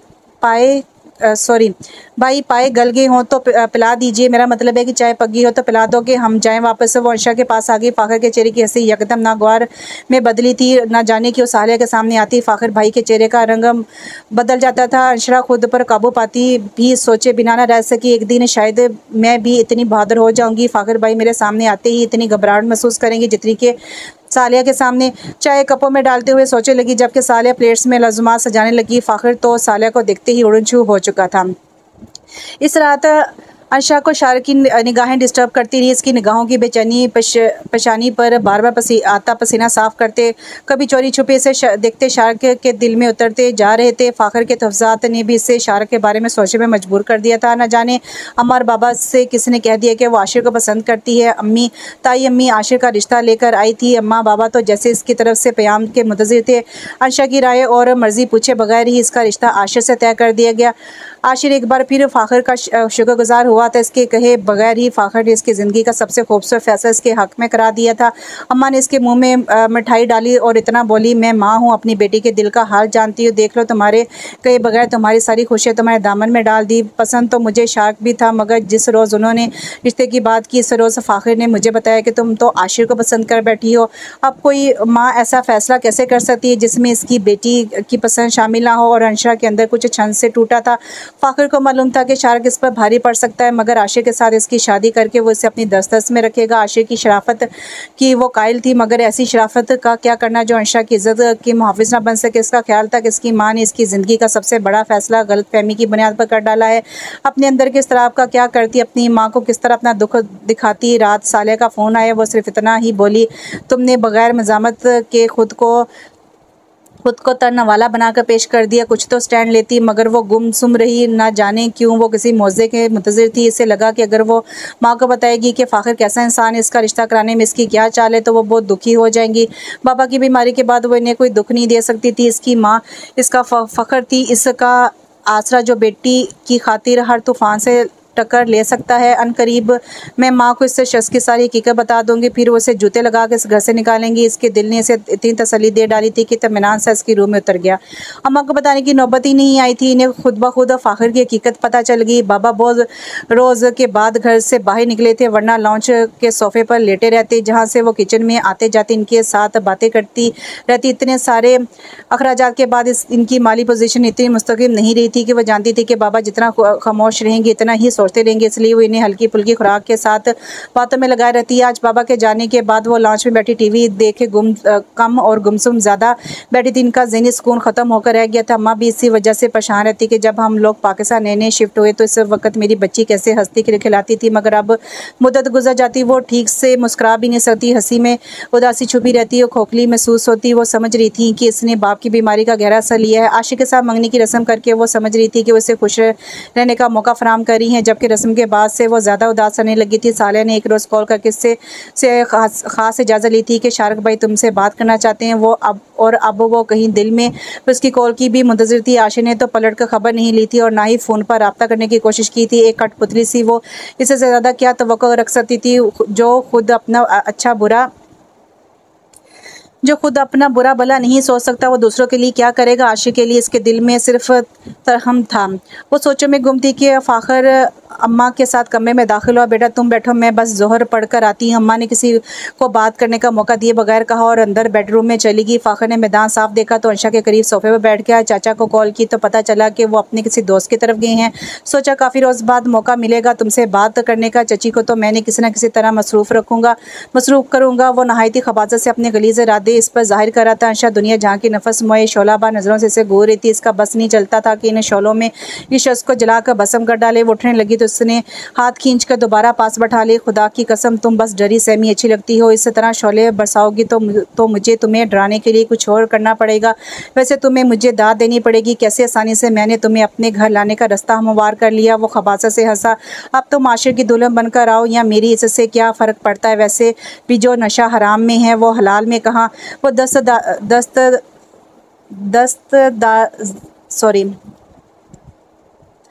दराजी के साथ साथ ज़बान दराजी की हदें भी पार करने लगा और अंशा नफरत और गुस्से से एक बार फिर इससे हाथ छाड़ने की उठाने की कोशिश करने लगी। आस्ता आस्ता फ़ाखर की दजारी बढ़ती जा रही थी। अंशा ने तैश में आकर एक थप्पड़ इसके गाल पर जड़ दिया। वो इसकी हद से ज़्यादा बकवास पर तप चुकी थी। तुमने मुझे बहुत कमज़ोर समझ लिया फ़ाखर। आशिक के साथ तय किया हुआ रिश्ता तुम्हारे मुँह पर मार दूँगी। समझते क्या हो खुद को तुम। अभी मेरे माँ बाबा जिंदा है, इनके होते हुए तुम मेरा कुछ नहीं बिगाड़ सकते। वो इस पर चीख रही थी। फ़ाखर से खामोश कराने के लिए हाथ पाँव मार रहा था, इशारों से इसे चुप करा रहा था। वो खामोश नहीं हुई तो इसे धक्का देकर सोफे पर गिरा दिया। अभी वो शायद मजीद कोई हरकत करता, मगर इसी लम्हे शास्ता बेगम शजदर सी वहाँ आ गई। उन्होंने हैरत की आखिरी सतह पर जाकर अपनी लाडली बेटी को अबतर तरीन हालत में अपने काबिल तरीन भतीजे के नखे में देखा। इनकी आंखें फटी की फटी रह गई। अशरा फ़ाखर को पड़े धकेलती तेज़ी से उठकर इनके पीछे जा चुपी। अम्मा देखिए इस शख्स को, ये है इसका असल चेहरा। पहले दर्जे का मकार और दिल फेंक शख्स है ये। जब से हम दुबई से आए इस शख्स ने मेरा जीना हराम कर रखा है। हर मौके पर ये मुझे हरास करता रहा है। इसने जब मुझे छुआ अपने नापाक इरादों के साथ छुआ। अम्मा ने अंशा की बुलंद आवाज़ सुनी। इसके हलक में दब जाने वाली फरियाद इन्हें सुनाई नहीं दी। इन्हें फ़ाखर की ज़लालत नज़र आ रही थी, मगर जो घाव फ़ाखर ने इनकी बेटी की रूह पर लगाए थे वो इन्हें दिखाई नहीं दिए थे। दिखाई दिए तो बदनामी, रसवाई, शर्मिंदगी के ताया ने जो इन्हें दुनिया की तरफ से सहने थे। उन्होंने अंशा के आगे हाथ जोड़ दिए। चुप कर जा अंशा, खुदा के लिए चुप कर जा। इनके हाथ इसके आगे बंधे हुए थे। आंखें आंसू से तर थी। अंशा के वालिद की सेहत, ख़ानदान भर के ताने तशने, इल्ज़ामात, ना जाने क्या कुछ हक़ाइक़ इनका मुँह चढ़ा रहे थे। इनके सामने इनकी बेटी की मज़लूमियत नहीं बल्कि उंगलियाँ उठाए खड़ी दुनिया की मौजूद थी। इन्हें समझ नहीं आ रही थी कि वो माँ बेटियाँ ज़िल्लत और रसवाई के जिस दलदल में गिर गई वहाँ से बाहर कैसे निकलेंगे। एक बार इनकी बेटी का नाम फ़ाखर के साथ बदनाम हो जाता तो इसके बाद किसी शख्स ने इनकी बेटी की डोली उठाने नहीं आना था। इन्हें सारी सूरत हाल समझने के लिए वक्त चाहिए था। दूसरी तरफ फ़ाखर चची की माज़ खाना और खौफजदा रवैया भाम गया था। वो धीरे से चलता हुआ इनके सामने खड़ा हो गया। इसका सीना तना हुआ था, आंखों में तंज और हकारत थी। वो चची के पीछे खड़ी अंशा को घूर रहा था। देखिए चची, मैं लड़ाई भड़ाई पर यकीन नहीं रखता, फिर आपकी तरफ से लड़ेगा कौन। चचा बीमार हैं, वो कोई झटका नहीं सह सकेंगे, इनकी जान को खतरा भी हो सकता है। रह गए ख़ानदान वाले तो वो मुझे कुछ नहीं कहेंगे, मगर आपकी चहेती बेटी की पेशानी पर ज़िल्लत और रसवाई की मोहर लग जाएगी, फिर कोई आपकी बेटी ब्याने नहीं आएगा। अंशा फिर से इनके पीछे छुप गई थी और अब अम्मा अपनी झूठी इज्जत की खातिर फ़ाखिर के आगे हाथ जोड़े खड़ी थी। ये वही हाथ थे जिनसे इन्हें इनके मुंह पर थप्पड़ रसीद करना था, मगर वही हाथ इस शैतान के आगे जुड़े हुए थे। जाओ बेटा, यहाँ से चले जाओ, मैं तुम्हारे आगे हाथ जोड़ती हूँ। फ़ाखिर एक तंजिया नज़र इन पर डालते हुए वहाँ से जाने लगा। ठीक है, चला जाता हूँ, मगर फिर वापस आऊँगा। अंशा हैरान परेशान माँ के जुड़े हाथ और कपकपाते वजूद देख रही थी। इसने जैसे अपना सब से मजबूत सहारा समझा, वो रेत की दीवार साबित हुआ। इससे लगता था कि जिस रोज़ फ़ाखिर की औकात इसकी माँ के सामने आएगी, इस रोज़ इसे फ़ाखिर की तरफ से दी गई हर अज़ियत का बदला मिलेगा और इसके सामने सारे ज़ख्म ख़त्म हो जाएंगे। मगर यहाँ तो सारा मामला ही उलट गया था। इसने माँ को इस दरिंदे नुमा इंसान के सामने हाथ बांधे खड़े देखा था। इसके तमाद और यकीन की बुलंदो बाला मारते लम्हों में ज़मीन बोस हुई थी। इसका तमाद टूटकर रेजा रेजा हो गया था। इसके बाद फ़ाखिर ने घर आना मामूल का वतीरा बना लिए थे। इसे कोई नहीं रोक सकता था। वो धड़ल्ले से अंशा के घर आ रहा था, इसकी माँ के सामने, जो अंशा के लिए कुछ भी नहीं कर पा रही थी। हर बार फ़ाखिर घर आता और इसकी माँ को धमका कर चला जाता। ऐसा लगता था कि इसकी माँ इसके हक़ के लिए डट जाएगी, मगर वो तो उल्टा अंशा की मिन्नत और तरले करने लगी थी और इसे खामोश रहने के लिए वास्ते दे रही थी। इसे महसूस होता जैसे इसका वजूद किरची किरची होकर फ़िज़ा में बिखर गया था। कभी कभी इसे महसूस होता जैसे इसका वजूद दुनिया में ही नहीं है, वो जिंदा लाश बन गई है। फ़ाखिर हर बार नए अंदाज में धमका कर चला जाता और वो नए सिरे से सहम कर रह जाती। अम्मा को फ़िक्र लाक थी कि अगर वो इसकी बात ना मानती तो वो ज़माने भर में अंशा को रसवा कर देता, ख़ानदान भर में इसकी इतनी किरदार कशी करता कि सब इन पर थू थू करने लगते। फ़ाखिर ने इन्हें धमकाया था कि वो मशहूर कर देगा कि ये लोग अंशा की हरकतों की वजह से अरब अमराज छोड़ कर आए हैं। चचा जान की सारी बीमारी की वजह से अंशा की मशकूक हरकतें हैं। जब सब रिश्तेदार इन्हें छोड़ देंगे तो बस वही रह जाएगा। अंशा को संभालने के लिए सारी उम्र वो इसे अपनी पहली बीवी की मुलाजमा बनाकर रखेगा और इसका वजूद जैसे चाहे इस्तेमाल करेगा। और अगर ये सब ना कर सका तो अंशा का चेहरा तेजाब से जला देगा या फिर चचा को ऐसी राम कथा सुनाएगा कि वो वक़्त से पहले ही जान जाएंगे कि वो डर गई थी। अगलौती बेटी की माँ थी, इसकी ज़िंदगी और जान के लिए अपनी जान दे सकती थी। वो फ़ाखिर को इसकी खबासत से रोक नहीं सकती थी, बस खामोश हो जाने पर मजबूर थी। इन्हें डर था कि बात इनके चार दीवारी से निकलकर चौक चौराहे पर पहुंच जाएगी। अंशा इसके आते ही खुद को कमरे में बंद कर लेती। इस अरसे के दौरान शारिक ने कई बार कॉल की, मगर वो सलाम दुआ के बाद फ़ोन बंद कर देता, जैसे अपनी बात कहने के लिए बहुत सोच समझ रहा हो। वो अंशा के इनकार से डरता था, इसलिए अभी तक अपनी बात कह नहीं पाया था। आज भी फ़ाखिर और अम्मा से नाला होकर वो कमरे में बंद हो गई थी। लैंडलाइन की घंटी बजने लगी। इसने फ़ोन उठाया। या दूसरी तरफ शार्क था, वो जब्त ना कर सकी। शार्क, मुझे आपसे कुछ कहना है। वो नहीं कहता तो फिर इससे ही कहना पड़ेगा। नहीं, तुम ना कहो, मैं कहता हूँ। अंशरा, मैं तुमसे शादी करना चाहता हूँ। मेरी चाहत की शिद्दतें शायद मैं बता नहीं सकता। मैं बहुत प्रैक्टिकल बंदा हूँ। सोचा था ज़िंदगी में जिसे पसंद करूँगा इसके घर रिश्ता भेज दूँगा, मगर यूँ अपनी मोहब्बत के लिए मुझे स्टैंड लेना पड़ेगा। मुझे मालूम नहीं था, मुझे तो कुछ कहने का मौका ही नहीं मिला और तुम्हारा रिश्ता आशिर के साथ तय कर दिया गया। शायद इसमें तुम्हारी मर्ज़ी हो, इसलिए खामोश रहा। मगर सालिया कहती है कि इस रिश्ते के लिए हाँ तुमने अपने माँ बाप के कहने पर की, इसलिए एक बार मुझे तुमसे बात ज़रूर करनी चाहिए। आज बहुत मुश्किल से हिम्मत जुटाकर तुमसे बात कर रहा हूँ। तुम मुझे मिलो ना मिलो, मगर मेरी बेलौस मोहब्बत से तुम्हें वाकिफ़ होना चाहिए। मेरा दिल कितनी शिद्दत से तुम्हारे लिए धड़कता है, बस यही बताना चाहता था तुम्हें। शारिक अपनी मोहब्बत का इज़हार कर रहा था और अंशा की आंखें बहती जा रही थी। वो अपने रब का किस तरह शुक्र अदा करती कि जिसने इसे फ़ाखिर के जंगल से निकालने का सही मौका दिया था। शारिक, आप अम्मा बाबा से बात करें, मैं आशिर से रिश्ता ख़त्म करना चाहती हूँ। मुझे आपका साथ चाहिए, मुझे मजबूत सहारा चाहिए। आशिर का साथ मुझे तहफ़्फ़ुज़ नहीं दे सकता। वो अपने दिल की बात बता रही थी। इसकी बेकरारी को मंजिल मिल गई थी, मगर वो ये नहीं जानती थी कि एक्सटेंशन पर फ़ाखिर इसकी और शारिक की बातें सुन चुका था। फ़ाखिर के ख़तरनाक इरादे जानने बगैर अपने हसीन मुस्तकबिल की प्लानिंग कर रही थी। अंशा कोई बेजान गुड़िया नहीं है कि जिसका दिल चाहे उठाकर किसी भी शौक केस में सजा दे। अंशा जीती जागती इंसान है, महसूस कर सकती है, सांस ले सकती है, अपने फैसले खुद कर सकती है। अंशा का फैसला है कि वो इस शख्स के घर शादी नहीं करेगी। वो डट गई थी। अंशा के आशिक के लिए इनकार ने अम्मा को परेशान कर दिया। देखो अंशा, अगर तुम इसके भाई की इज्जत बन जाओगी तो वो तुम्हारा लिहाज करेगा, मगर वो नहीं मानी। मेरा एतबार दुनिया के हर रिश्ते से उठ गया है अम्मा। जब एतबार की फसल में आग लगती है तो सिर्फ फसल ही नहीं जलती, इसका मालिक भी भस्म हो जाता है। कांच इंसानों को इतनी बुरी तरह नहीं काटता जितनी बुरी तरह बेतबार इंसान को काट फेंकती है। मेरा दर्द और मेरा कर्ब सिर्फ रब की ज़ात जानती है, या फिर मैं खुद। मेरे लिए दुनिया फना हो गई है। मेरा एतबार बेमौत मर चुका है। मेरा जिस्म जिंदा सलामत है, मगर रूह मर चुकी है। मेरा एतबार को कत्ल किया गया है। अम्मा खामोश होगी। फ़ाखिर इसकी ज़िद से वाकिफ़ हो गया था। अब इससे ही कुछ करना था, कुछ ऐसा कि सांप भी मर जाए, लाठी भी ना टूटे। अंशा की तौक़्क़ात के सारे बुर्ज उल्ट गए। उम्मीदों के रंगीन शगुफ़े खिलने से पहले मुरझा गए। खबर लम्हों में फैली और हयात पर मुहित हुई कि नामालूम अफराद की तरफ से शारक को सुबह सवेरे ड्यूटी पर जाते हुए टांगों पर गोलियां मार दी गई थी। जान बच गई मगर फ़िलहाल वो हॉस्पिटलाइज्ड था। वो खौफज़दा हो गई थी इतनी कि इसके दिमाग ने सोचे समझे इनकार कर दिया था। एक बेबसी इसके वजूद पर हावी थी। इससे टैक्स वसूल हुआ था कि अब भी अगर शारक की मुतज़िर हो तो फिर इसकी टांगों का सदका बेकार गया। समझो तुम्हारी तलब इसे मौत से हमकिनार करके छोड़ेगी। वो लर्ज़ की दोबारा बार बार इस टेक्स्ट को पढ़ा। वो कितनी ही देरी अपने टूटे फूटे वजूद में बिखरी सोच को जमा करती रही। तब इसने शार के व्हाट्सएप पर मैसेज भेजा, मैंने एक मुकम्मल इंसान की चाहत की थी। तुम्हारा अधूरा वजूद मुझे तमाम उम्र सर झुका कर चलने पर मजबूर करता रहेगा। सो आज से हमारे रिश्ते जुदा। टेक्स्ट सारिया ने शार के मोबाइल पर वसूल किया। इसे अंशा से कोई शिकवा नहीं हुआ।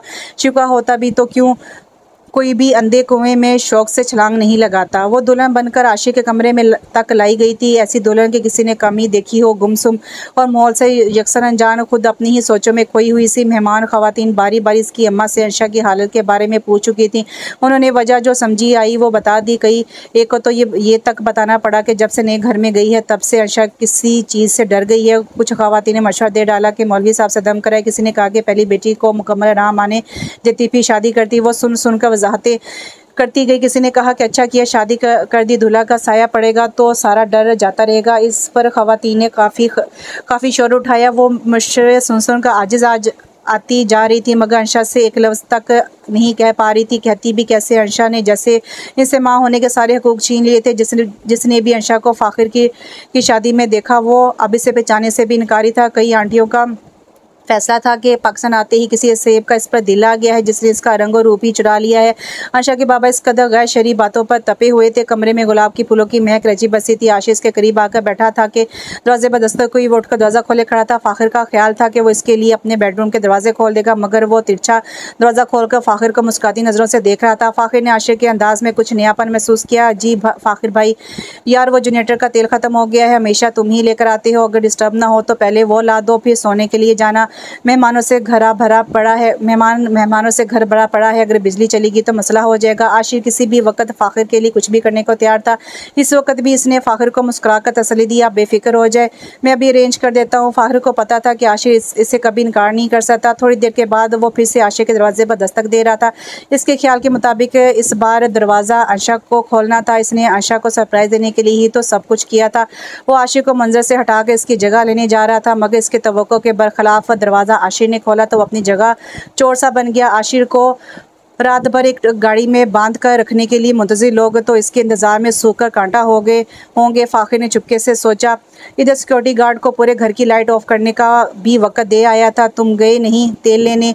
अपने सामने आशिर को देखकर फ़ाखिर हड़बड़ा गया। मैं जा रहा था मगर मुझे चाचा सिक्योरिटी गार्ड ने रोक दिए। कहने लगे, सरकार आज के दिन तो ऐसा गज़ब ना करें, हम हैं ना, जनरेटर में तेल ख़त्म नहीं होने देंगे। मैं शर्मिंदा सा वापस आ गया। फ़ाखिर ने अजीब सी नज़रों से देखा। तुम्हारी दुल्हन को मुबारकबाद दे दूँ? पीछे हटो, फ़ाखिर ने कुताई लहजे में कहा। जिसे आशिर पर एहसान कर रहा हो वो तो सो गई हैं फ़ाखिर भाई, इनके सर में दर्द था, गोली देकर सुलाया है। आशिर ने खूबसूरती से टाला। फ़ाखिर लाख जज्बर हुआ मगर से जाना पड़ा।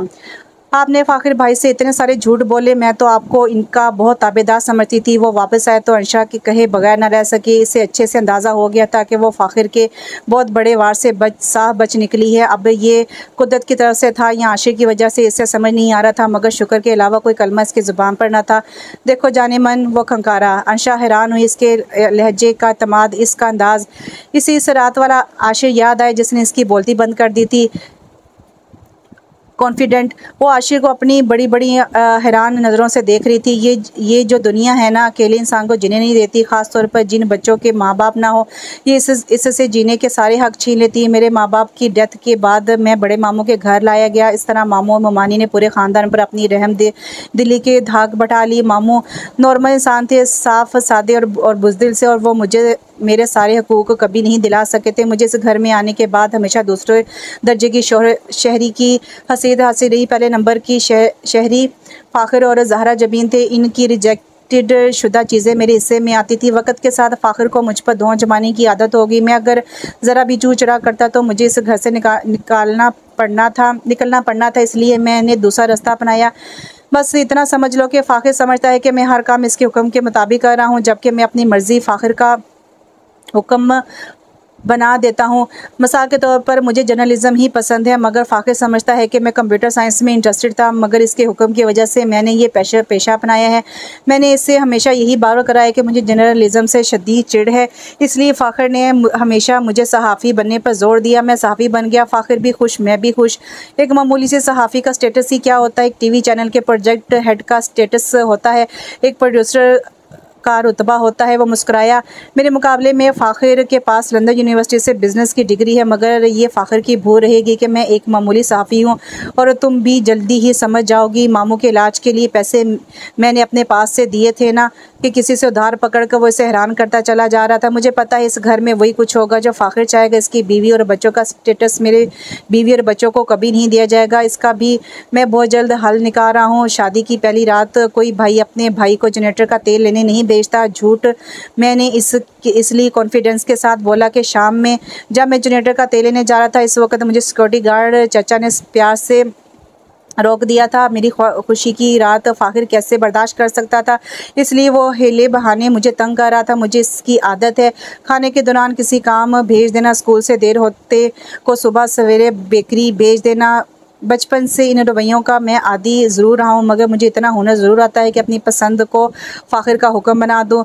आशा जाने कब इसकी बातें सुनती आशा के बाजू पर लेट गई और इसके बाँस ला रहा था। इसे अजीब किस्म के तहफ़्फ़ुज़ का एहसास हो रहा था। इसे वो मेरे सामने कुछ और, अकेले में बड़ी मुमानी के सामने कुछ होता है। मेरे मुँह पर मेरा हमदर्द, मुमानी के सामने मेरा मुखालिफ। मैं ये बात बहुत पहले जान गया था, ज़हनी तौर पर इस हकीकत को कबूल भी कर लिया था। कभी कभी सोचता हूँ कि मुनाफिक का दर्जा सबसे बड़े ज़ालिम से निचली सतह पर क्यों है, मगर जब फ़ाक़िर इसकी मुनाफ़िकत देखता हूँ तो बहुत अच्छी तरह से अंदाज़ा हो जाता है। मान भरम सब कुछ टूट गया, मगर मैंने खुद को टूटने नहीं दिया। मुझे फ़ाक़िर की फ़ितरत का अंदाज़ा हो गया था, इसलिए मैंने तुमसे दानास्ता दूरी इख्तियार की और हर मौका पर फ़ाक़िर को ये बार करवाया कि तुम इसकी पसंद से मेरी ज़िंदगी में दाखिल हो रही हो, जबकि मैं तो पहली बार तुम्हें देखते ही अपना दिल हार चुका था। एक भरपूर नज़र इसके सरापे पर डाली तो वो खुद में सिमट कर रह गई। आंखों की हया को पलकों की झालर के पीछे छुपाया। आशी ने इसके चेहरे पर अपने नाम की लाली फैलते देखी तो उसके अंदर तक सुकून उतर गया। वो ज़िंदगी में पहली बार अपने दिल की बात को ज़ुबान दे रहा था। मेरे पास तुम्हारे लिए कदम कदम पर सरप्राइज़ है। मैं नहीं चाहता तुम मुझसे मायूस हो। और वो सोचती थी 2 पल इस छत के नीचे चैन से नहीं रह पाएगी। आशिक के साथ गुजरी ज़िंदगी हर पल इसका सांस घुटती रहेगी, मगर इसके ख्यालात के सब बुर्ज उलट गए थे। आशिक को ज़िंदगी में शायद पहली बार कोई ऐसा मिला था जिसके साथ वो ज़िंदगी के दुख सुख शेयर कर रहा था। अंशा इसे मज़ीद दुख नहीं देना चाहती थी, इसलिए इसने अपनी बात किसी और वक़्त पर उठा रखी। मर्द और मर्द में भी फ़र्क होता है। किसी ख़ानदान में अगर एक शख्स भेड़िया बन जाए तो सारे ख़ानदान के मर्द भेड़िए नहीं बन जाते, बल्कि भेड़िया तो एक नस्ली जानवर है जो जानवर होते भी रिश्तों में फ़र्क करना जानता, जबकि एक गैरत से आरी मर्द कुत्ते से भी बढ़तर है, बल्कि इसका हसब नसब इस जानवर से जा मिलता है जिसका नाम लेना भी हराम है। और रिश्तों को सबसे ज़्यादा पमाल भी वही जानवर करता है। इसने सुकून से आंखें मूंद ली। कुछ ही देर में वो हर फिक्र से आज़ाद होकर गहरी नींद सो चुकी थी। एक भरपूर ज़िंदगी का आगाज़ अंशा का मुंतज़िर था। आशिक का पहला सरप्राइज़ सिर्फ अंशा के लिए नहीं था, ये तमाम घर वालों के लिए भी था। फ़ाख़िर ने इसे हैरान होकर देखा था, मगर आशा ने इसके सामने मासूम बनने की अदाकारी की। मेरे दोस्त ने मुझे वेडिंग गिफ्ट के तौर पर चित्राल के 2 रिटर्न टिकट दिए हैं, अब जाना तो पड़ेगा वरना इस बेचारे के पैसे ज़ाय हो जाएंगे। अंशा ने फ़ाख़िर के चेहरे के उठते रंग नागवारी से देखे। मैं तुम्हारे लिए खुश हूँ आशिक, मगर तुम 2 दिन रुकते तो मैं और महविश भी तुम्हारे साथ चलते। और ये टिकट्स इतनी बड़ी बात तो नहीं, मैं खुद तुम्हें टिकट्स लेकर दे सकता हूँ। तुम चाहो तो अपने दोस्त को टिकट्स वापस कर सकते हो। फ़ाख़िर ने बजाय चेहरे को नॉर्मल किया और आशी ने चुपके से सोचा, आप दोनों क्यों साथ चलते? आप दोनों तो अकेले ही गए थे। आप पहुँच जाइएगा ना, हम तो हफ्ते भर रहेंगे। मेरे इतने प्यारे दोस्त बेचारे का दिल टूट जाएगा फ़ाख़िर भाई, वरना आपका हुक्म भला टाल सकता हूँ। फिर चैनल की जानिब से दोबारा छुट्टियाँ मिलना मुमकिन ही नहीं। आपको तो पता है मीडिया की नौकरी कितनी सख्त होती है। अंशा ने दिल में आशिक की एक्टिंग की दाद दी, यानी अपना ही प्लान किसी दूसरे का नाम लेकर पूरा कर रहा था। फ़ाख़िर को इसने लाजवाब कर छोड़ा था। वो चुप होकर रह गया। अंशा समझ सकती थी कि फ़ाख़िर के कितने ख्वाब टूटकर हवा में बिखरे थे। आशिर फ़ाख़िर के इस तक पहुंचने के रास्ते एक एक करके बंद कर रहा था। इसे दिली सुकून मिल रहा था। अगली सुबह 5 बजे PIA में सवार होते ही आशिर ने अंशा से फ़ोन मांगा, फिर अपने और इसके फ़ोन की सिमें निकालने लगा। ये क्या कर रहे हैं? अंशा ने हैरान होकर पूछा। सिमें निकाल रहा हूँ। इसका इत्मीनान काबिल दी था। किस लिए? अंशा ने इसके मसरूफ़ अंदाज पर हैरान होकर पूछा। अब वो बारी बारी दोनों फ़ोन्स में पुरानी की जगह नई सिमें इंसर्ट कर रहा था। अंशा, क्या तुम चाहती हो हो कि कोई हर जगह हमें फॉलो करता रहे, ये जानने की कोशिश करता रहे कि हम कब कहाँ क्या कर रहे हैं, हमें हदायत से नवाजता रहे कि अब हमें यहाँ वहाँ किस जगह सैर करनी चाहिए। क्या तुम्हारा दिल नहीं चाहता कि हम दोनों अपना जहाँ न खुद दरियाफ्त करें। अब वो अब अंशा की आंखों में आंखें डालकर पूछ रहा था, अंशा ने तो एक कठपुतली से शादी की थी, ये कठपुतली तो सोचती समझती और अमल कर डालती थी। फ़ाखर ने कहा था कि इसकी आशा से शादी हो या फ़ाखर से, बात तो एक ही है। इसे याद आया वो किस कदर बदगुमान थी आशिर से, इसलिए वो शाक की तरफ मतवज्जो हुई। वो आशिर और फ़ाखर की रंजिशें जानती थी तो शायद शुरू से ही आशिर का साथ देती। इसे अपनी नादानी पर रंज हुआ, इसकी वजह से शाक को हिट किया गया। इसके लिए शायद वो ख़ुद को कभी माफ़ नहीं कर सकेगी। नहीं, मैं आपके साथ तन्हाई एक नया जहान दराफ्त करना चाहती हूँ बगैर डिस्टर्ब हुए। इसने सोच की लहरों से उबर कर शर्मा कर निगाहें झुका दी तो आशिर ने भरपूर नज़रों से देखा। ज़िंदगी अपने तमाम तरानाइयों के साथ इन वादी में मुतमिन थी। ये चित्राल नहीं था, ये वादी कागान था। पाकिस्तान इस कदर खूबसूरत भी हो सकता है, इसके तो वहमो गुमान भी नहीं था। वह सारी उम्र दुबई की बुलंद बाला इमारतों के दरमियान रही। लाहौर का सबसे ऊँचा टावर राफिक करीम टावर था। जनाब पार्क की पहाड़ियाँ बुलंदी को चढ़ते रस्ते, इनमें छुपे इसरार इससे मुतासिर करते थे। मगर बालाकोट के गहरे सब्ज़ पहाड़ और इनके दरमियान बहता दरिया इसके कानों में मोहब्बत की शीनी से भरपूर नगमे गुनगुना रहा था, मीठी सरगोशियाँ कर रहा था। दरिया में जहाँ पानी कम था, इस जगह एक बड़े से पत्थर पर पाँव डुबोए बैठे वो दोनों कितनी ही देर लहरों से गीत सुनते रहे। यहाँ से दूर आसमान छूती बर्फ़ पोश चोटियाँ दिखाई दे रही थी जो इससे अपनी तरफ बुलाती महसूस होती थी। वो आशिक के संग संग सफ़र करती हुई इन बुलंदियों को फतह करने लगी जहाँ से दरिया कनहार लकीस जैसा नजर आता था। वो दोनों जिस बर्फ़ चोटी पर पहुँचते ही इनके इर्द गिर्द इससे भी बुलंद तरीन चोटियाँ इन्हें अपनी तरफ पुकारती महसूस होती। ये ज़रूर किसी ताकतवर तरीन रब की ज़ात का करिश्मा है, कुदरत का कोई अजीम मौज़ा है। वो हैरान थी। इसे अल्लाह की कबीराई पर यकीन तो हमेशा से था, मगर इसकी कबीराई का इस इतने करीब से नज़ारा इसके दिल को घुटनों के बल झुकने पर मजबूर कर रहा था। इसे कुदरत की इन शकारों में सिवाय रब ताला की कुदरत के कुछ दिखाई नहीं दे रहा था। वो और आशिक दूसरे की ज़ात में गुम हो चुके थे। निकाह की पाकीज़गी ने इनके रिश्ते को अजीब सा तकद्दुस अता कर दिया था। अंशा हैरान थी कि इसे आशिर का छूना बुरा नहीं लगता, इसका देखना इसकी बढ़ती हुई कुर्बत और अनदेखी डोर में बनती चली जा रही थी। ये डोर आशिक के हाथ में थी।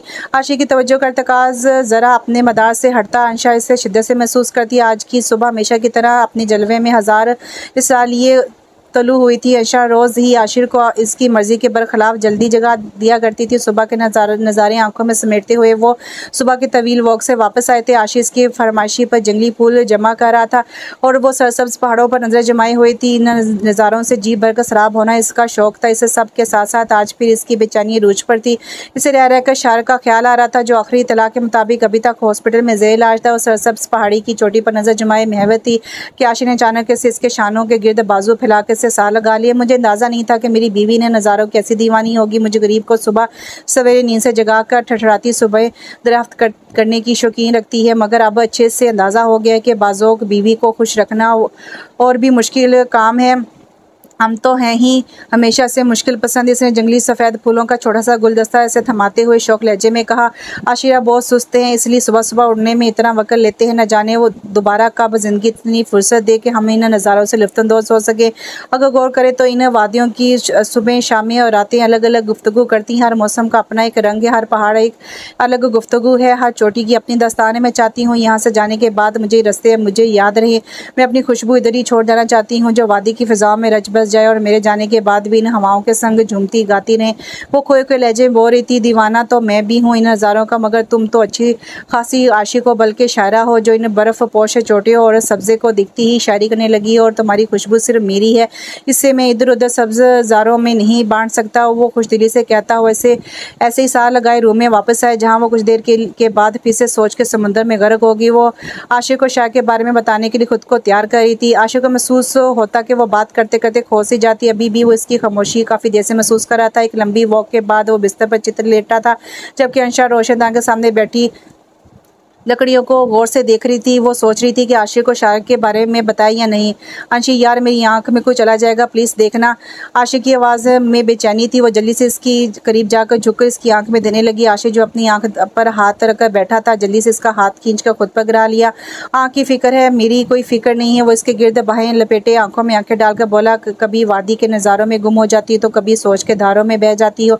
जबकि मैं चाहता हूँ तो मुझ में गुम हो जा, मेरे सिवा हर एक बात भूल जाओ। तुम्हारी याददाश्त के पर्दे पर सिर्फ मेरा अक्स बाकी रह जाए। वो इसकी झुकी पलकों की जाली पर देखते हुए बोला। आशा ने इसके सीने पर सर रख दिया। इसकी पलकें बोझल हो रही थी। उसके दिल की तेज होती धड़कन की आवाज़ महसूस कर सकती। आशिर ने इसे अपनी बाहों के घेरे में समेट रखा था। इसके बाल कान के पीछे रेस कर इसके कान पे बोसा लिया तो वो शर्मा गई। गर्दन को तिरछा किया तो आशिक के होंठ इसकी गर्दन पर थे। वो मजीद सिमटी तो होंठ इसकी पेशानी पर थे। अब वो इसका चेहरा हाथों के प्याले में लिए इसके चेहरे पर पिघलता गलाल देखने लगा, फैलता गलाल देखने लगा। वो शर्म से इसके वजूद में ही सिमटे जा रही थी।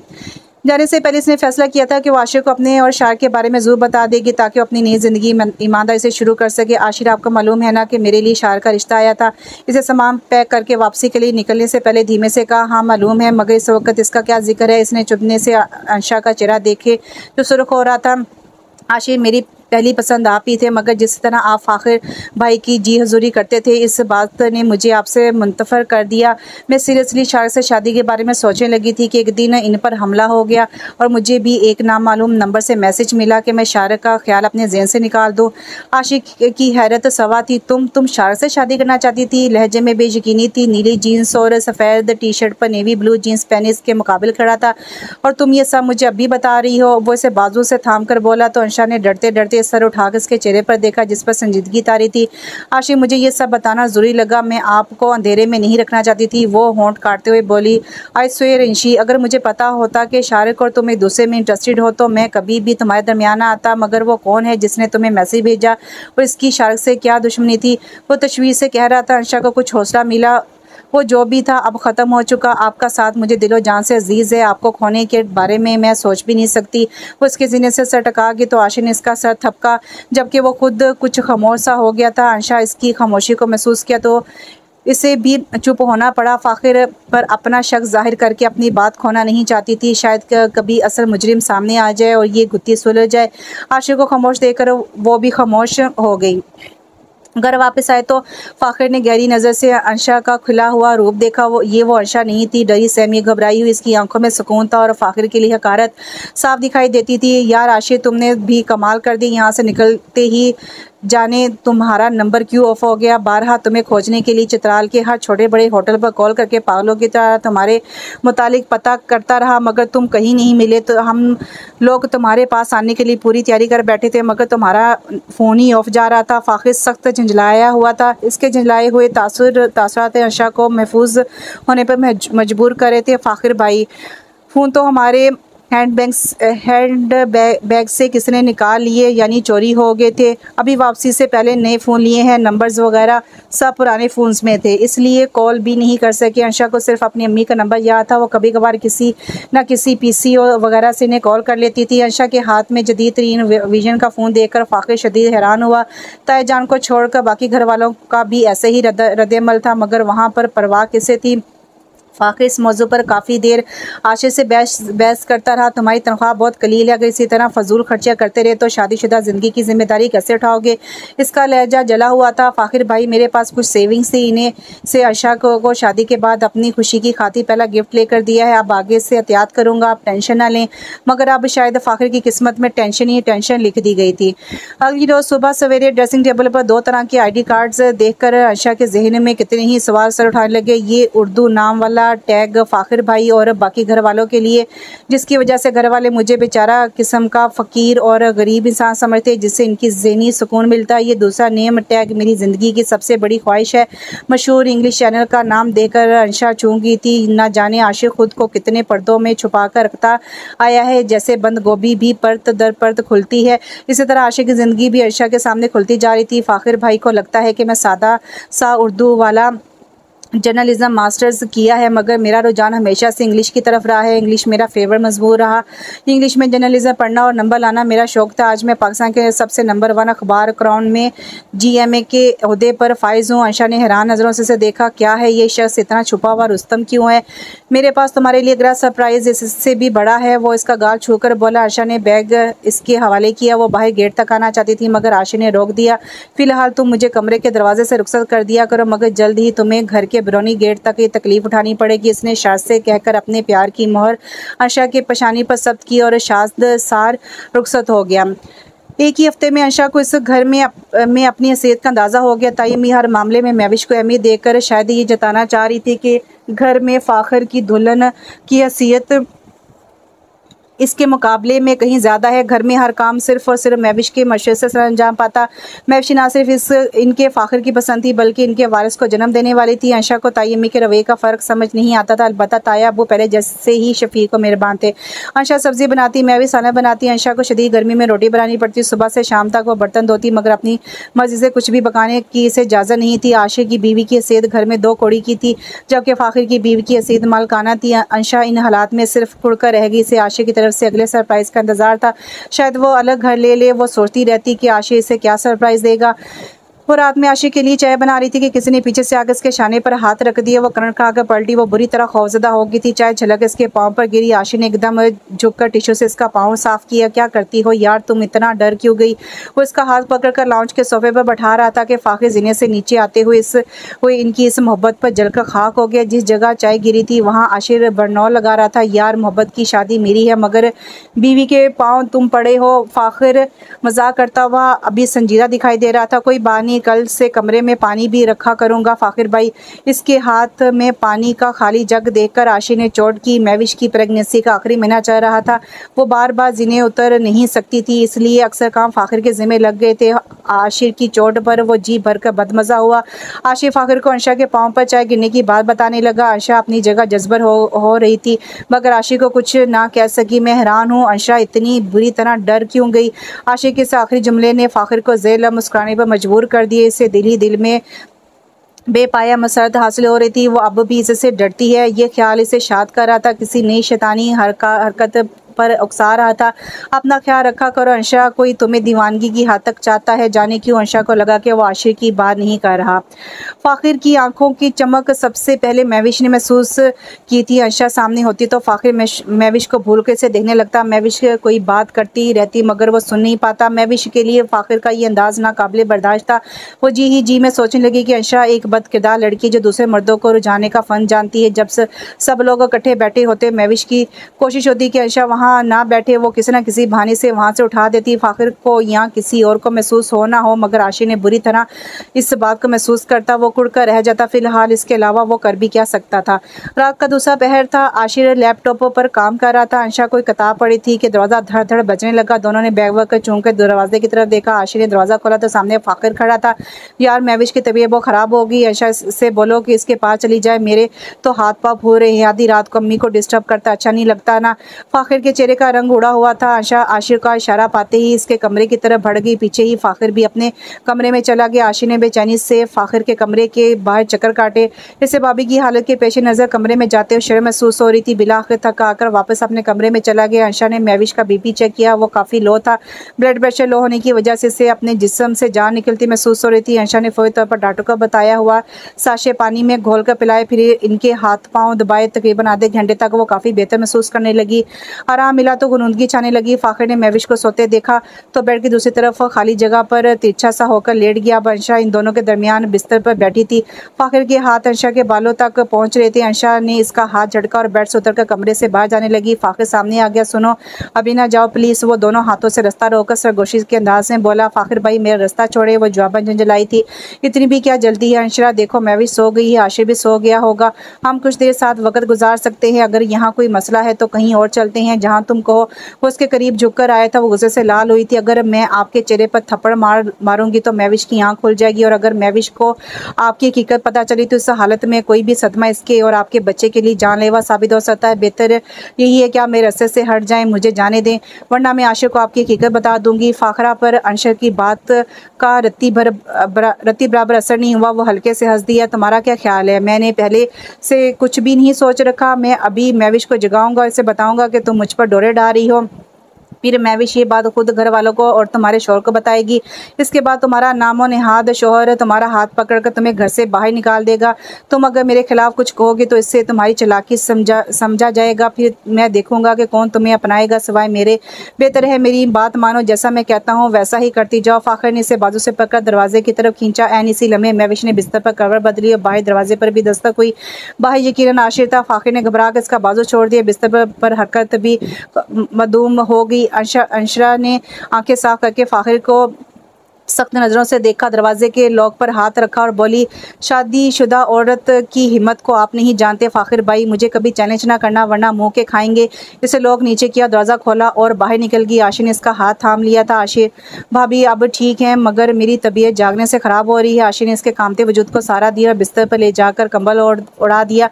इसे टैबलेट दी और आराम से सो जाने की ताकीद की। अंशा ने आंखें मूंद ली। फाखिर भाई रोज़ ब रोज़ ख़तरनाक होते जा रहे हैं और मैं बेबस। इनकी एक छोटी सी हरकत मेरी ज़िंदगी तबाह कर सकती है। वो दो आंसू बंद पलकों के किनारों से बह निकले। एक बेबस जब कुछ नहीं कर सकता तो वो बस दुआ करता है। वो भी अब दुआ कर रही थी, अपने मालिक को अपनी बेबसी की दास्तान सुना रही थी। शायद इन्हीं लम्हात में बंदों के रब को अपनी इन पर रहम आता है। बेगम साहिबा, बहुत दिन हुए आपसे एक सरप्राइज़ की बात हुई थी। वो बेहद खुश था, वो कॉन्शियस थी। खुशखबरी इसके लिए वाकई बहुत बड़ी थी। इसके पाँव ज़मीन पर नहीं टिक रहे थे। आशिर के अखबार ने इसका ट्रांसफ़र अरब अमारात में कर दिया था। इसने मुसरत से सोचा था कि वो भी कभी आज़ाद फ़ज़ा में सांस ले सकेगी, ज़िंदगी को छू कर महसूस कर सकेगी। ये एहसास इसके लिए काफ़ी से ज़्यादा खुशकुन था। पाकिस्तान आने के बाद इसने आज़ादी और खुशी को खुलकर महसूस नहीं किया था। इसे हर खुशी खौफ में लिपटी हुई मिली। हर लम्हा ज़िंदगी की फ़कीर के कासे में भीख की सूरत दिए गए चंद सिक्के मिला था। जैसे कोई तरस कर ज़िंदगी गुजारे। आखिरी बार वो जाने कब खुश हुई थी इसे याद नहीं था। शायद नारायण खान के सफ़र पर जब वो और आशिर तन्हा साथ थे, मगर इस वक्त भी खौफ के साए इसका पीछा करते रहते थे।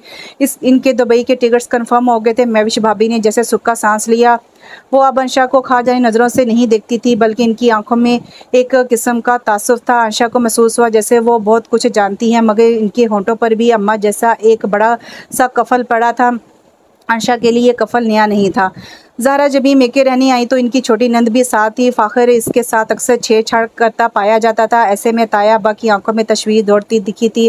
अंशा तो अपनी नंद ज़हरा जबी की लापरवाही और खुद में मगर रहने वाली कैफियत को देखकर हैरान थी। 16-17 साल आसफा को जैसे वो घर लाकर भूल गई थी। फाखिर ने आसफा को रात अपना इंतज़ार करने के लिए कहा था। इस रात वो जानबूझकर देर से घर आया था। अंशा जले पैरों के साथ ऊपर टेरेस पर चक्कर लगा रही थी। सारा घर सो चुका था। फाखिर और आसफा पिज़्ज़ा एंजॉय करने के साथ कोई फिल्म देखने का पौना बना रहे थे। ज़हरा जमी जाने कब से अपने कमरे में जा चुकी थी। अम्मी अब्बू तो सरे शाम सो जाया करते थे। महविश भाभी भी तबीयत खराबी की बाइस से ज़्यादा वक्त अपने कमरे में गुजारती थी। आशिर अपने कमरे में लैपटॉप पर मसरूफ़ था। एक बस अंशा जले पैरों की बिल्ली बनी इधर उधर घूम रही थी।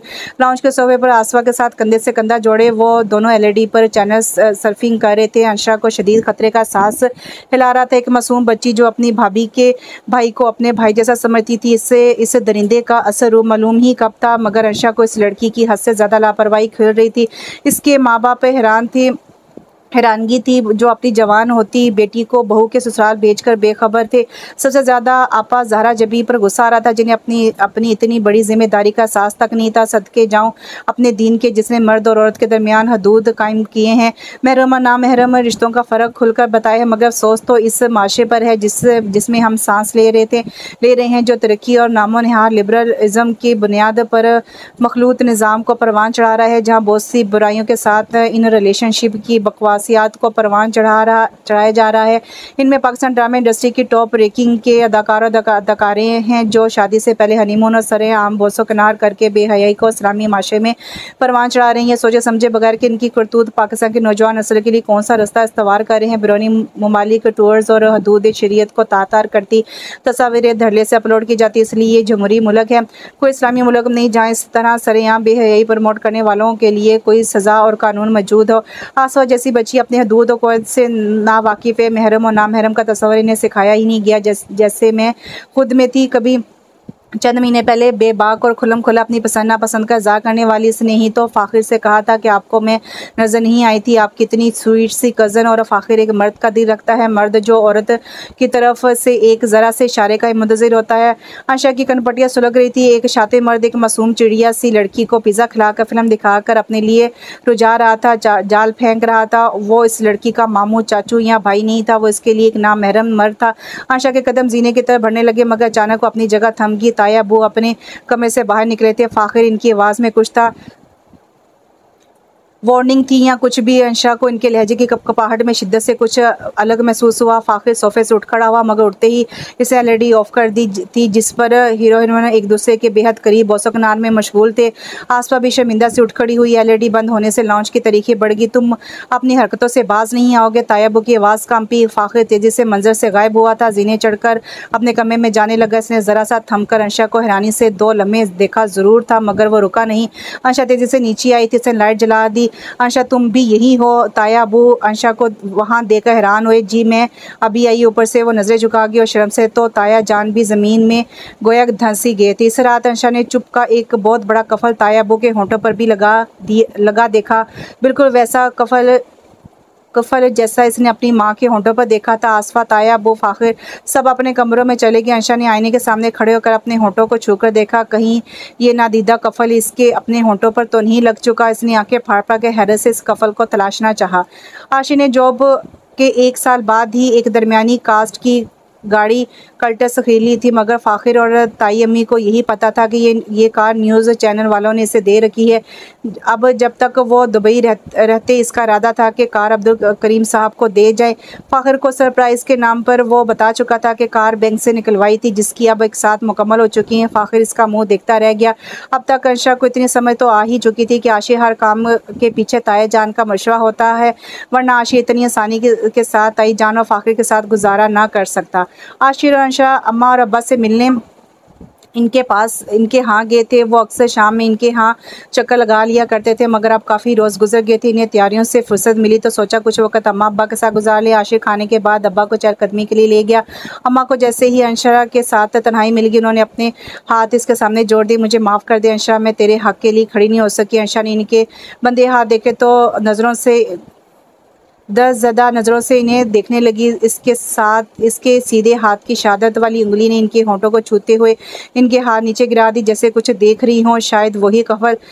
माँ ने चुप का कफल होंठों पर लगाया। मेरे एक कफल इसके अपने होंठों पर है, एक एक कफल सब लबों पर। सारी बस्ती खामोश है, सबके होंठों पर चुप है। सब अपने अपने कफल के पीछे होंठों को सींचे, हाथों में हथकड़ियाँ थामे, पाँव में जंजीरें पहने, अपनी अपनी किस्मत के बंद दरवाज़ों के पीछे सांसें रोके सहमे खड़े हैं।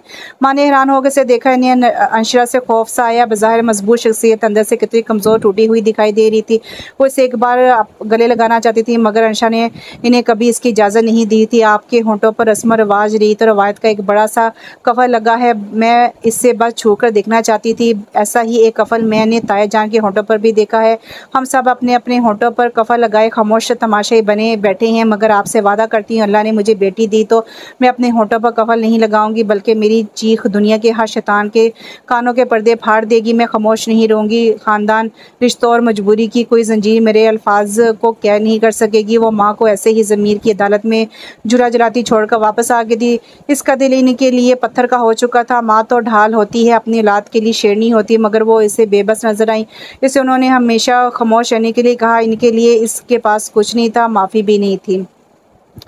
अम्मा अंशा के हालात जानना चाहती थी, मगर वो इन्हें कह आई थी कि जब आपने मेरे लिए कुछ किया ही नहीं तो आपको मेरे बारे में जानने का भी कोई हक़ नहीं है। एक माँ अपनी बेटी की ढाल होती है, मगर ढाल नाजुक पैतरों के साबित हो तो बैरूनी इतराफ़ से आने वाले निशाने जिस्म के बजाय रूह में शगाफ करते हैं। इसे पता चला था कि अगरचा शाख अस्पताल से सेहतयाब होकर घर आ गया, मगर अब इसे इसके लिए भी कुछ महसूस नहीं होता था। बस इत्मीनान था कि मारने वाले से बचाने वाला बहुत बड़ा है। इसकी दुआएं शाह के हक़ में कबूल हो गई थी। सालिया पिया संग ब्याह कर दूसरे शहर और फिर दूसरे मुल्क चली गई थी। अंशा की ज़िंदगी का एक बाब बंद हो गया। निकाह ने इसे ताकत दी थी, मगर ये ताकत अधूरी थी जब तक आशिक इसकी बात पर यकीन ही कर लेते और इस शख्स की असलियत हकीकत से वाकिफ़ ना हो जाते। फ़ाखिर अपने सब दाव बेकार जाते देखकर धमकियों पर उतर आया था। वो वक्तन फ़वक्तन मौका देकर अंशा को आशिक को जान से मारने की धमकी देता रहता था। हत्ता कि इसने अंशा की मां को जान से मारने की धमकी भी दी थी। एक बार फिर अंशा के गिर्द इसका शिकंजा तंग होता जा रहा था। किसी भी लम्हे वो इस पर हावी हो सकता था। महविश भाभी का रवैया इसके साथ बेहतर हो गया था।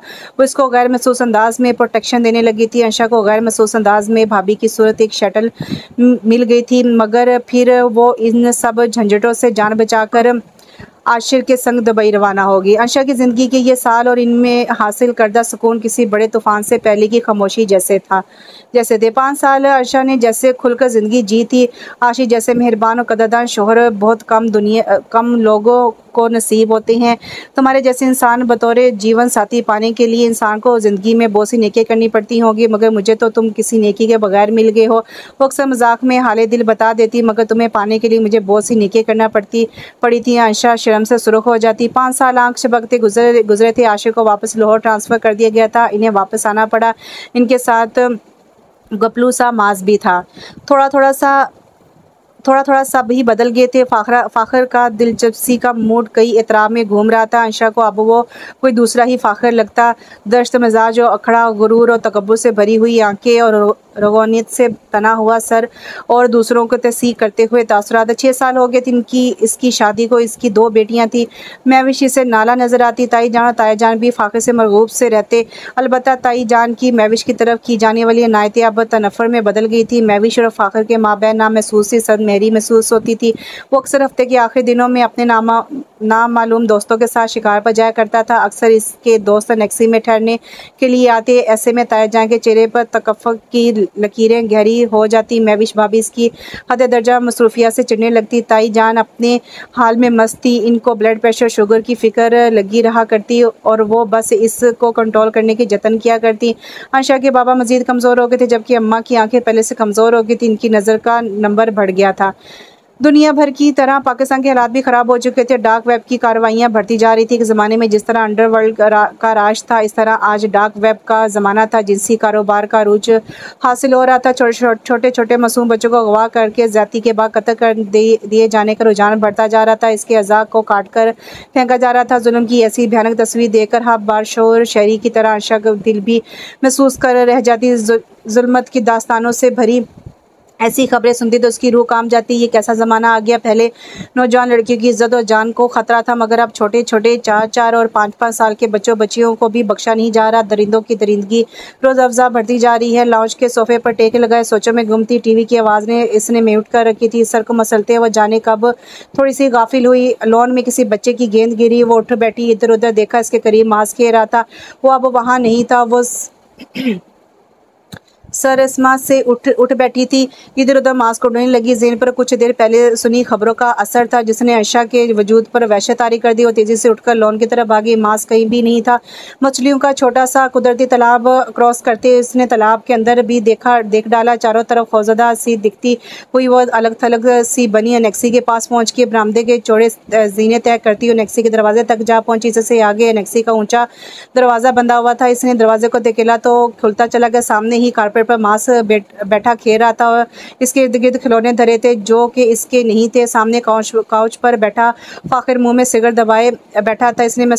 इसे महसूस हुआ कि फ़ाखिर की आंखों में बेतहाशा वहशत भरी हुई। इसी वहशत को आंखों में भरकर वो अजीब से अंदाज में मांस को देख रहा था, जैसे कोई भूखा भेड़ बकरी के बच्चे को देखता है। दरवाजे के दोनों पट वाह किए। वो कभी फ़ाखिर को देखते और कभी मांस को। फ़ाखिर ने ना अपनी नज़रों का जावे बदला और ना ही नज़र फेर कर खुले दरवाजे की तरफ देखा। इससे अच्छे से अंदाज़ा था कि वहाँ कौन खड़ा है। ऐसा लगता था कि वो जानबूझकर अंशा को ये मज़ा दिखाना चाहता था, जैसे वो इसका ही मुंतज़िर था, जैसे उसे कुछ जताना चाह रहा हो। आज कई साल के बाद भी वो इतना ही ताकत से भरा, गुरूर से सिंचा हुआ, जालिम और बेहिस दिखाई दे रहा था। इसका दिल चाहा वो आगे बढ़कर इसका गिरबान पकड़ ले, झंझोड़ डाले।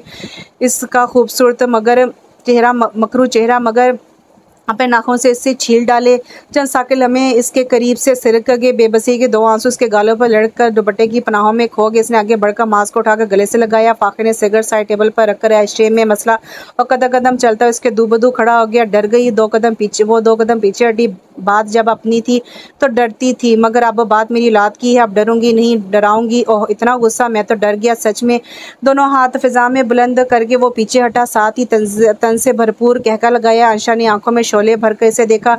कुदरत के इंतकाम से डरो फाखिर, वो बुरा करने वालों को इनके अंजाम तक पहुंचाकर दम लेती है। कुदरत इंसान नहीं जो धोखा खा जाएगी। इसको फैसला करने के लिए किसी गवाह को ज़रूरत पेश नहीं आती, ना ही वो किसी ताल्लुकदारी का लिहाज रखती है। वो तो बस जैसा करो वैसा करो, जैसा अंजाम सुना देती है। इसके फैसले अटल होते हैं जिन्हें तोड़ा नहीं जा सकता, ना दामन बचाया जा सकता। वह कहकर मुड़ी, मगर फाखिर ने तेज़ी से आगे बढ़कर रास्ता रोक लिया। कुदरत ने अगर इंतकाम लेना ही है तो फिर इसे भरपूर मौका मिलना चाहिए। इसकी आंखों में हवस नाच रही थी। अंशा को इससे खौफ महसूस हुआ। अभी तक तो मैंने ऐसा कुछ किया ही नहीं जिसके लिए कुदरत मुझे अपने इंतकाम का निशाना बनाए, मगर आज ही चाहता है वो सब कर गुजरूं जिससे कुदरत को भी मुझसे इंतकाम लेने में आसानी हो जाए। और अगर अब भी तुमने मुझे मेरा मतलब पूरा ना करने दिया तो इसकी सज़ा तुम्हारे साथ तुम्हारा बच्चा भी भुगतेगा। वो सुन सी खड़ी इस बेखौफ इंसान को यकटक देख रही थी, जिसके लहजे से सिर्फ वहशत टपक रही थी। गलती हो जाने पर नदामत तक ना थी।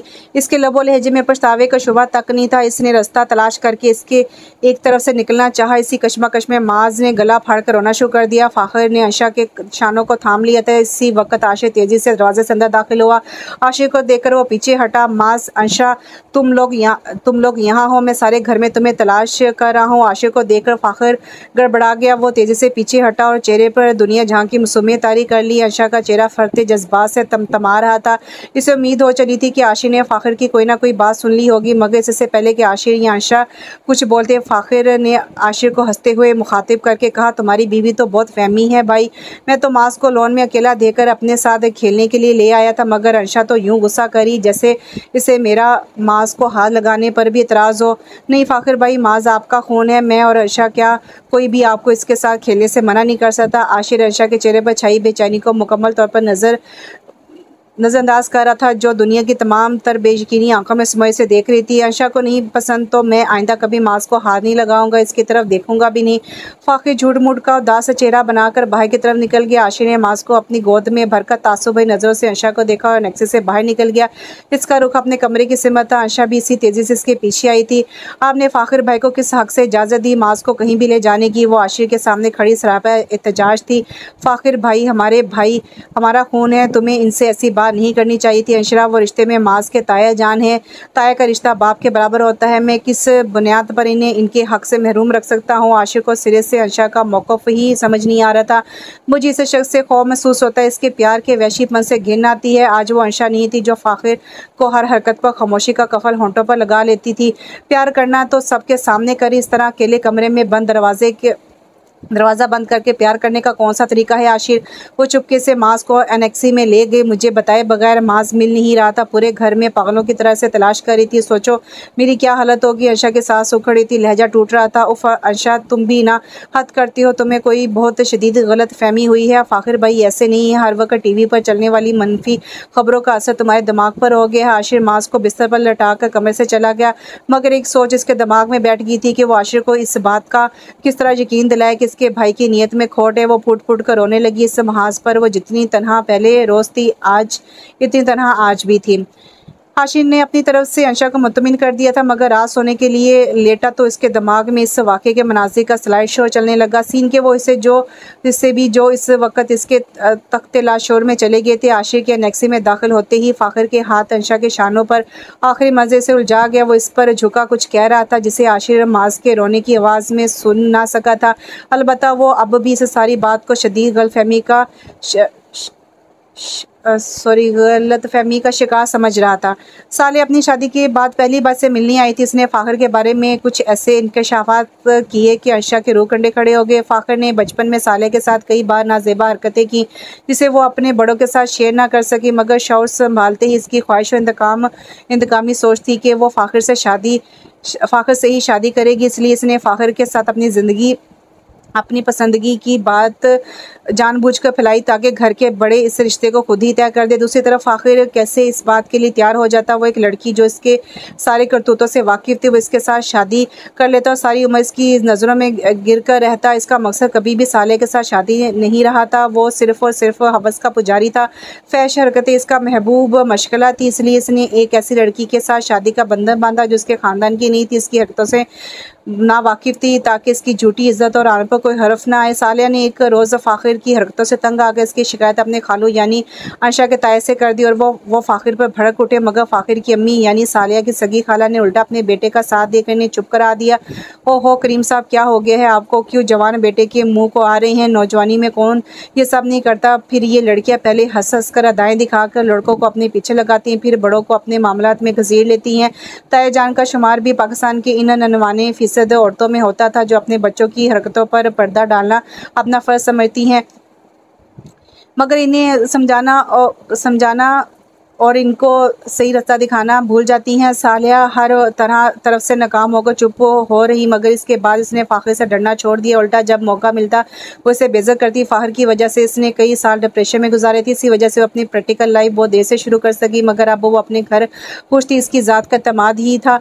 वो एक बार फिर अंशा से मिलने आई थी, इसे फ़ाखिर की करतूतों के बारे में बताया। ज़िंदगी में पहली बार अंशा को भी हौसला हुआ कि वो खुलकर फ़ाखिर की हरकतों के ख़िलाफ़ किसी से बात कर सकी। असल मसला तो ये था कि फ़ाखिर आज भी नहीं बदला था, वो वैसे का वैसा था, बदफितरत और बदनीयत। शायर के बारे में सालिया ने बताया कि वो अभी शादी के लिए राज़ी नहीं हो रहा। इसे भी फ़ाखिर की सारी हरकतों का इल्म हो गया था, मगर सबूत ना होने की वजह से कोई भी फ़ाखिर का कुछ नहीं बिगाड़ सकता था। आयशा को अपनी ताई पर हैरत थी कि औरत होते हुए भी वो औरत का दुख नहीं समझ सकी, बल्कि शायद ये बात दुरुस्त है कि औरत ही औरत की सबसे बड़ी दुश्मन है, जबकि मर्द का सबसे बड़ा साथी और सपोर्टर है। आयशा पर अजीब हक़ाइक़ का इंशिकाफ हो रहा था। तुमने फ़ाखिर की हरकतों के बारे में पहले क्यों नहीं बताया मुझे सालिया?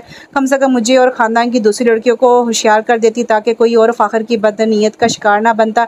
आयशा ने बिलाखिर वो सवाल कर ही डाला जो बहुत देर से इसके होंठों पर आने के लिए मचल रहा था। मैं कैसे ऐसी बातें ज़बान पर ले आती जिसके लिए मेरी सगी खाला जान मेरी पहले ही अच्छे से गोशमाली कर चुकी हैं। खालू जान से मेरी शिकायत के बाद खूब अवेला मचाया गया।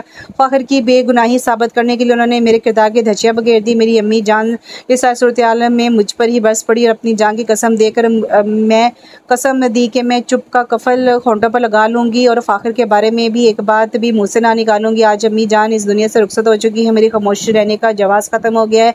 वैसे भी इस दुनिया के सवाल बहुत अजीब होते हैं। वो ये नहीं देखते कि लड़की पर जुल्म हुआ है, बल्कि वो जुल्म होने के बाद कहते हैं कि लड़की का ही कसूर होगा।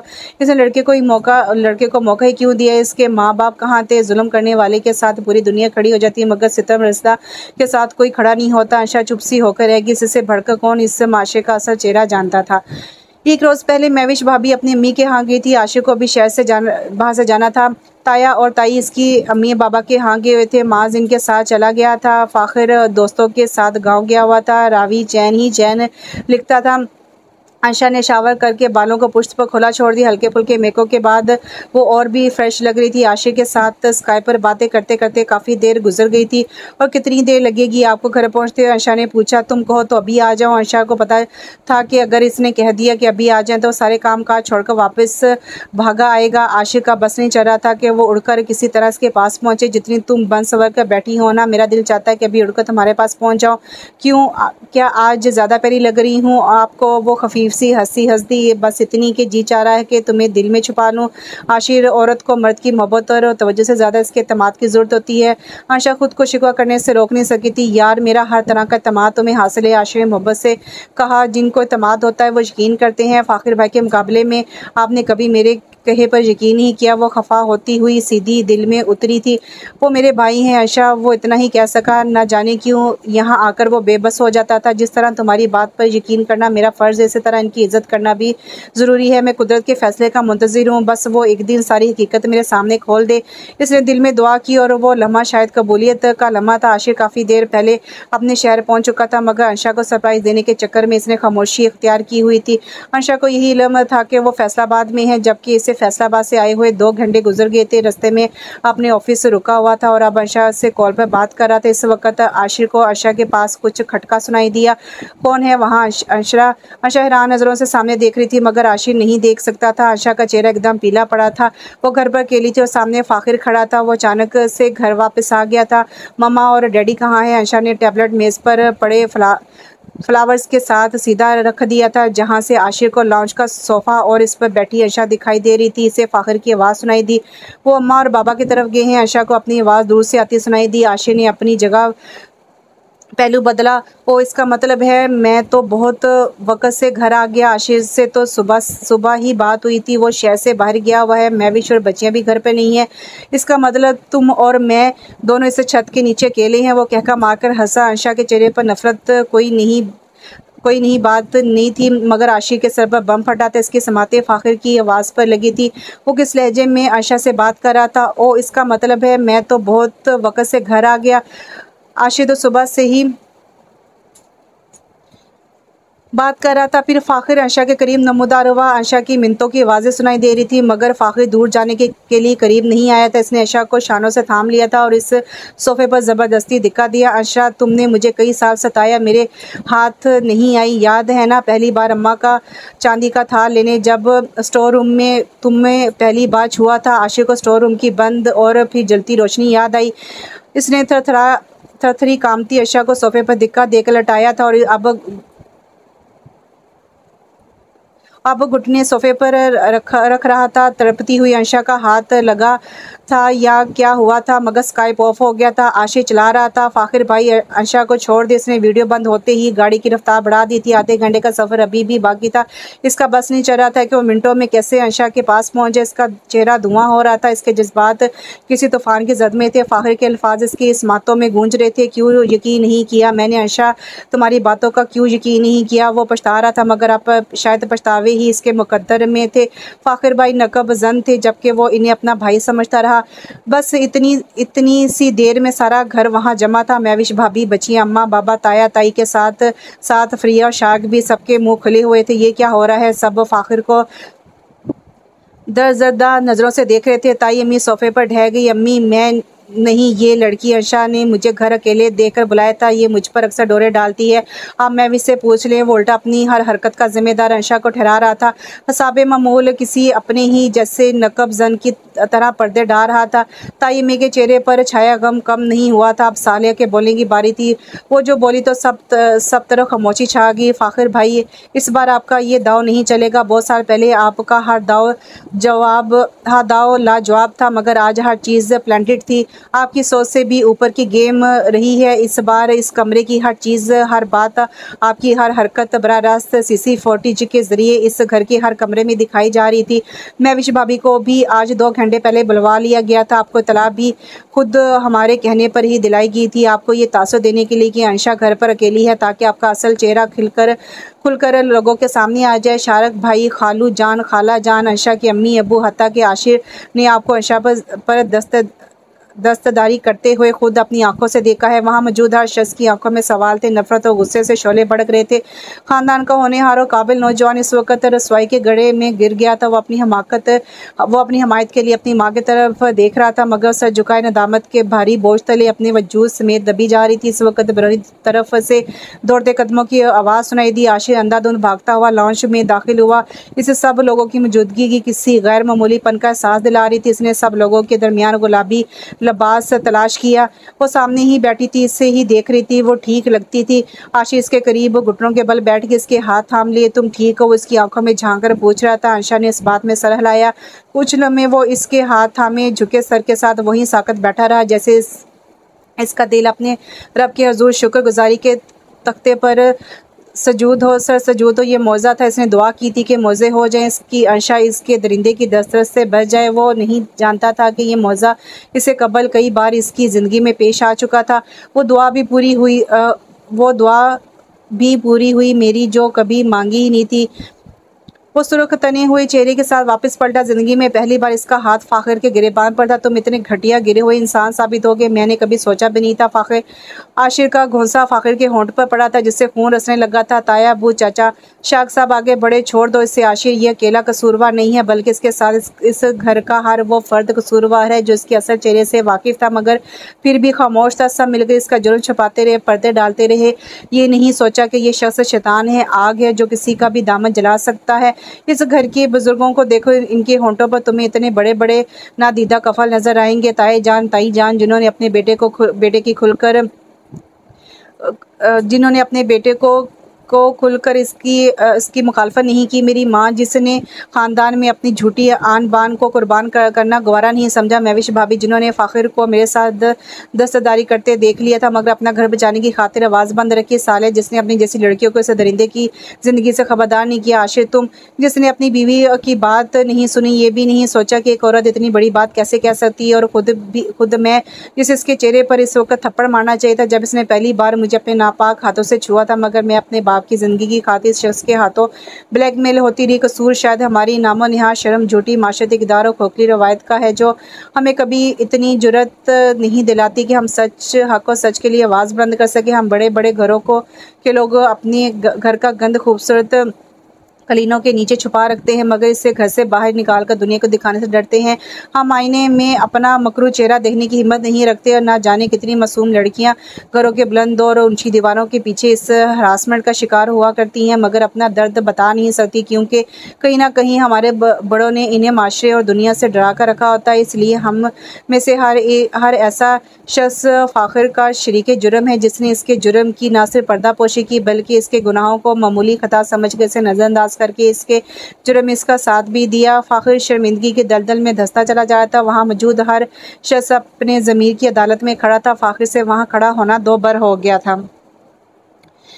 वो तेज़ी से वहाँ से निकला और फिर इसकी कार स्टार्ट होने की आवाज़ सुनाई दी। फ़ाखिर की गाड़ी फिरोजपुर रोड के पीछे छोड़ आई थी। इसका रुख अब कसूर के नवाही गांव की तरफ था, जहाँ इसकी कार खेतों की पनगट्टी पर दौड़ती चली जा रही थी। इसकी मंजिल इस गांव के वडेरे का डेरा थी, जो इस जैसे कई दरिंदों की पनाह गाह थी। यहाँ आना फ़ाखिर का मामूल था। अब वो कई रोज़ तक दुनिया से छुपकर इधर ही रहना चाहता था। इसका ठिकाने का इल्म इसके अलावा किसी को नहीं था। ये वही लोग थे जो अपने इलाके में जुर्म करके कई रोज़ तक इसके घर की टैक्सी में ठहरा करते थे, फिर मामला ठंडा पड़ने पर वापस लौट आते थे। ये गिरोह बच्चों को अगवा करने और ज्यादती करने के बाद कत्ल कर देने में मुलव्विस था। बच्चों की फहाश वीडियो बनाकर इनके वालिदैन को ब्लैकमेल करने और डार्क वेबसाइट पर फरोख्त कर देना भी इनके कारोबार में शामिल था। फ़ाखिर की इनसे जान पहचान इंटरनेट के जरिए हुई थी। वही लोग फ़ाखिर की आखिरी पनाह गाह थे। पक्की पंगडट्टी पर फ़ाखिर को रास्ते में एक रोता हुआ बच्चा मिला। फ़ाखिर ने गुपलू और खूबसूरत बच्चे को देखकर कार रोक ली। वो इसे कार की पीछे सीट पर बैठा लिया। वो बच्चा शायद घर का रास्ता भूल गया था। चलो अच्छा हुआ आते ही शिकार मिल गया। जहन को कुछ तो रिलैक्स होने का मौका मिलेगा। इसकी खबासत दोबारा से उद कर आई थी। जहन पर छाई हुई गफलत दूर होने लगी थी। अंकल, मुझे घर जाना है, इधर बहुत बुरे लोग रहते हैं। 7 साल बच्चा घबराया हुआ था। फिक्र ना करो बच्चे, बस खामोशी से बैठे रहो, हम घर ही जा रहे हैं। वो घर पर जोर देकर बोला। अभी कार कुछ ही दूर गई होगी कि फ़ाखिर को डंडे सोटे उठाए कुछ लोग दिखाई दिए। फ़ाखिर ने गाड़ी की रफ्तार कुछ कम कर दी। जैसे जैसे फ़ाखिर कार आगे बढ़ा रहा था, इन लोगों की तादाद में इजाफा होता जा रहा था। वो सब देहाती गुस्से में दिखाई देते थे। फ़ाखिर सोच रहा था कि इनके साथ बात करे, मगर उन्होंने गुस्से में कार पर डंडे बरसाना शुरू कर दिए। फ़ाखिर को कार से घसीट कर निकाला गया। इसे अब बच्चे को अगवा कार समझकर बेदर्दी से मार पड़ रही थी। सच है, रब सोने की ज़ात बहुत बड़ी है। ना वो अपनी तरफ किसी का हिसाब छोड़ती और ना ही अपनी किसी बंदे को की तकलीफ का हिसाब छोड़ती है। हर खताकार को अपने किए का फल मिलकर रहता है, चाहे वो किसी सूरत मिले। फ़ाखिर हजूमी मार का शिकार हुआ था। इसे अस्पताल में दाखिल किया गया। इसका सर फट गया, जिस्म का रवा दर्द से भरा हुआ था। 3 रोज़ तक वो जिस्मानी अज़ियत बर्दाश्त करता रहा। बिलाखिर होशो खिस से बेगाना हो गया। इसे कौमे की हालत में 3 माह गुजर गए थे। घर वाले और अर्शा दुआएं कर रही थी कि अल्लाह फ़ाखिर की बेटियों के सर सदके इस शख्स को ज़िंदगी बख्श दे। हर साजिश का सर कभी ना कभी नीचा ज़रूर होता है। इंसान 2 तरह के होते हैं, एक वो जो हद से निकल जाने वाले होते हैं। ऐसे इंसानों को जब मौका मिलता है वो अपने लिए मुतय्यन करदा हदूद से बाहर निकलने की कोशिश ज़रूर करते हैं। दूसरी किस्म के इंसान जो ना तो किसी पर जुल्म होता देखकर कुछ करते और ना ही खुद पर जुल्म के खिलाफ आवाज़ बुलंद करते और ना ही तो इससे रोकते हैं। ये सोचे समझे बगैर कि जुल्म सहने और करने वाले दोनों बराबर होते हैं। अपने होठों पर पड़े हुए कफल किसी नुकसान के अंदेशे के बगैर तोड़ देने चाहिए। हक बात के लिए उठ खड़ा होना चाहिए, क्योंकि तागूत बज़ाहिर कितना ही ताकतवर हो, हक के सामने भरी भरी मिट्टी की हमारत साबित होता है। टीवी होस्ट हरासमेंट के मौजू पर कामयाब शो के इख्तिताम पर कह रहा था कि आशिक के प्रोड्यूसर